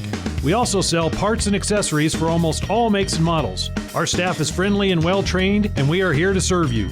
Open Monday through Friday beginning at 7:30 a.m. We invite you to Auto Farm Chevrolet for all your parts and for all your service needs. 624 Front Street, Evanston. We're a community-driven dealer. At Trona Valley Federal Credit Union, we know our members by name and we love working with them face-to-face. But did you know that members can also handle almost all banking online? Everything from managing your accounts and paying bills to applying for all types of loans. It's simple and we're happy to help you get started. Join Trona Valley Federal Credit Union today. We're a caring partner dedicated to your financial success. TronaValley.com, member NCUA. Final minute of the game, 58-35. Kemmerer basketball as they trail to Lyman by 23 points. Called a timeout, a full one, to try to run up, try to run one last play, maybe get it right. Down into the blocks, turn around Benson, uses her pivot foot, and a turnover is taken back by Butler. It was Harris who had the turnover, and then Butler got it right back. Missed shot into the hands of Hope Sinnott for Lyman. She gives it off to Bradshaw with 30 seconds left. Bradshaw walks it across the timeline. Gives it out to Harris. Baseline drive and a baseball pass out to Sinnott on the left corner. She tries a 3, misses, and Ryan Thomas tries to get the board, but it goes out of bounds. 20.7. That's all that remains in this game. 58-35 on the Benedict's Market and True Value Board. We're back at 12:30 tomorrow for Farson, Eden, and Lyman right here at Lyman High School. And then at 6:30 p.m., Mountain View Lady Buffs take on Wind River. That closes out the Bridger Valley Invitational. Been a fun one. 5 seconds, 4 seconds, and a foul called with 3.6 on the clock against Ryan Thomas. That sends Audrey Cassidy to the free throw line for a chance to get her first points. Double bonus.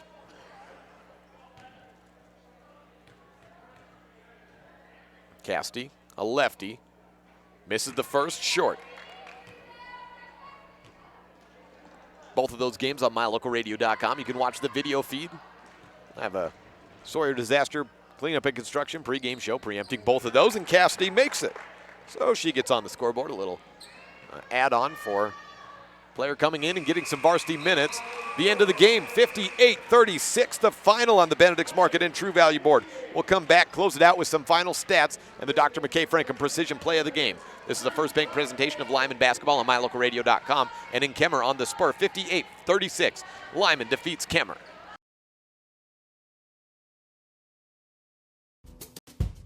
It's human nature to think the grass is always greener on the other side of the fence. That's not always true, especially when it comes to buying vehicles. This is Dennis Lynch, General Manager at Auto Farm Chevrolet.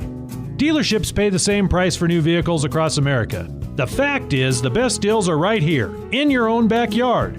The difference is that our employees are your neighbors, people you can trust. Please visit us first, Auto Farm Chevrolet. We are your community-driven dealer. Super kids deserve super care. Experience the difference with board-certified pediatricians Alan Brown, MD, and Bird Gilmartin, MD, at Uinta Medical Group. Whether it's tracking your child's overall health at Well Child Checks or helping your little ones feel better when they're sick, Dr. Brown and Dr. Gilmartin are here to help your child grow, learn, and thrive. Schedule an appointment with Dr. Brown or Dr. Gilmartin by calling 307-789-WELL 9355 or visit evanstonanytime.com.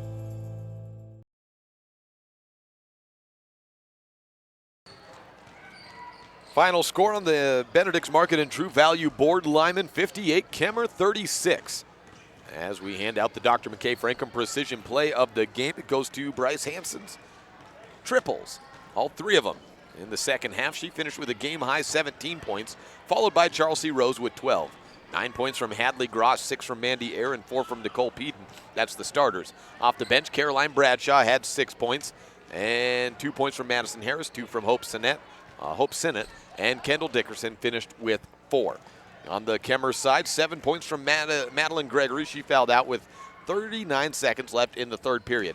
Kinsey Painter, 7 points as well, and 7 points from Sydney Neria off the bench in the fourth quarter. It was the leading scorer off the bench, Charity Chamberlain, who had 9 points, 6 in the second quarter, and 3 of 6 shooting in the fourth period for Kemmerer. 6 points from Samantha Butler and 2 points from Austin Benson and Kenley Plowman. 1 point on the board for Audrey Cassidy. Final total in the rebounds. Kemmerer actually came away with the, Lyman 34 rebounds to Kemmerer's 29, and in the turnover department, that's where it was so significant. 27 turnovers in the game for Kemmerer, just 11 for Lyman. Again, the final, 58-36. The girls defeat the boys, and the Lyman Eagles, Lady Eagles defeat the Lady Rangers. On the boys' side, Lyman defeats Kemmerer 70-51 in a very, very, very chippy game. We'll be back here at Lyman High School tomorrow at about 12:30 to bring you action live of Lyman versus Farson Eden, and then we'll move over to Mountain View for the final game of the Bridger Valley Invitational, the Mountain View girls taking on the Wind River Cougars. Until next time, thanks for listening. I'm Jake Hibbard. Catch us tomorrow on MyLocalRadio.com.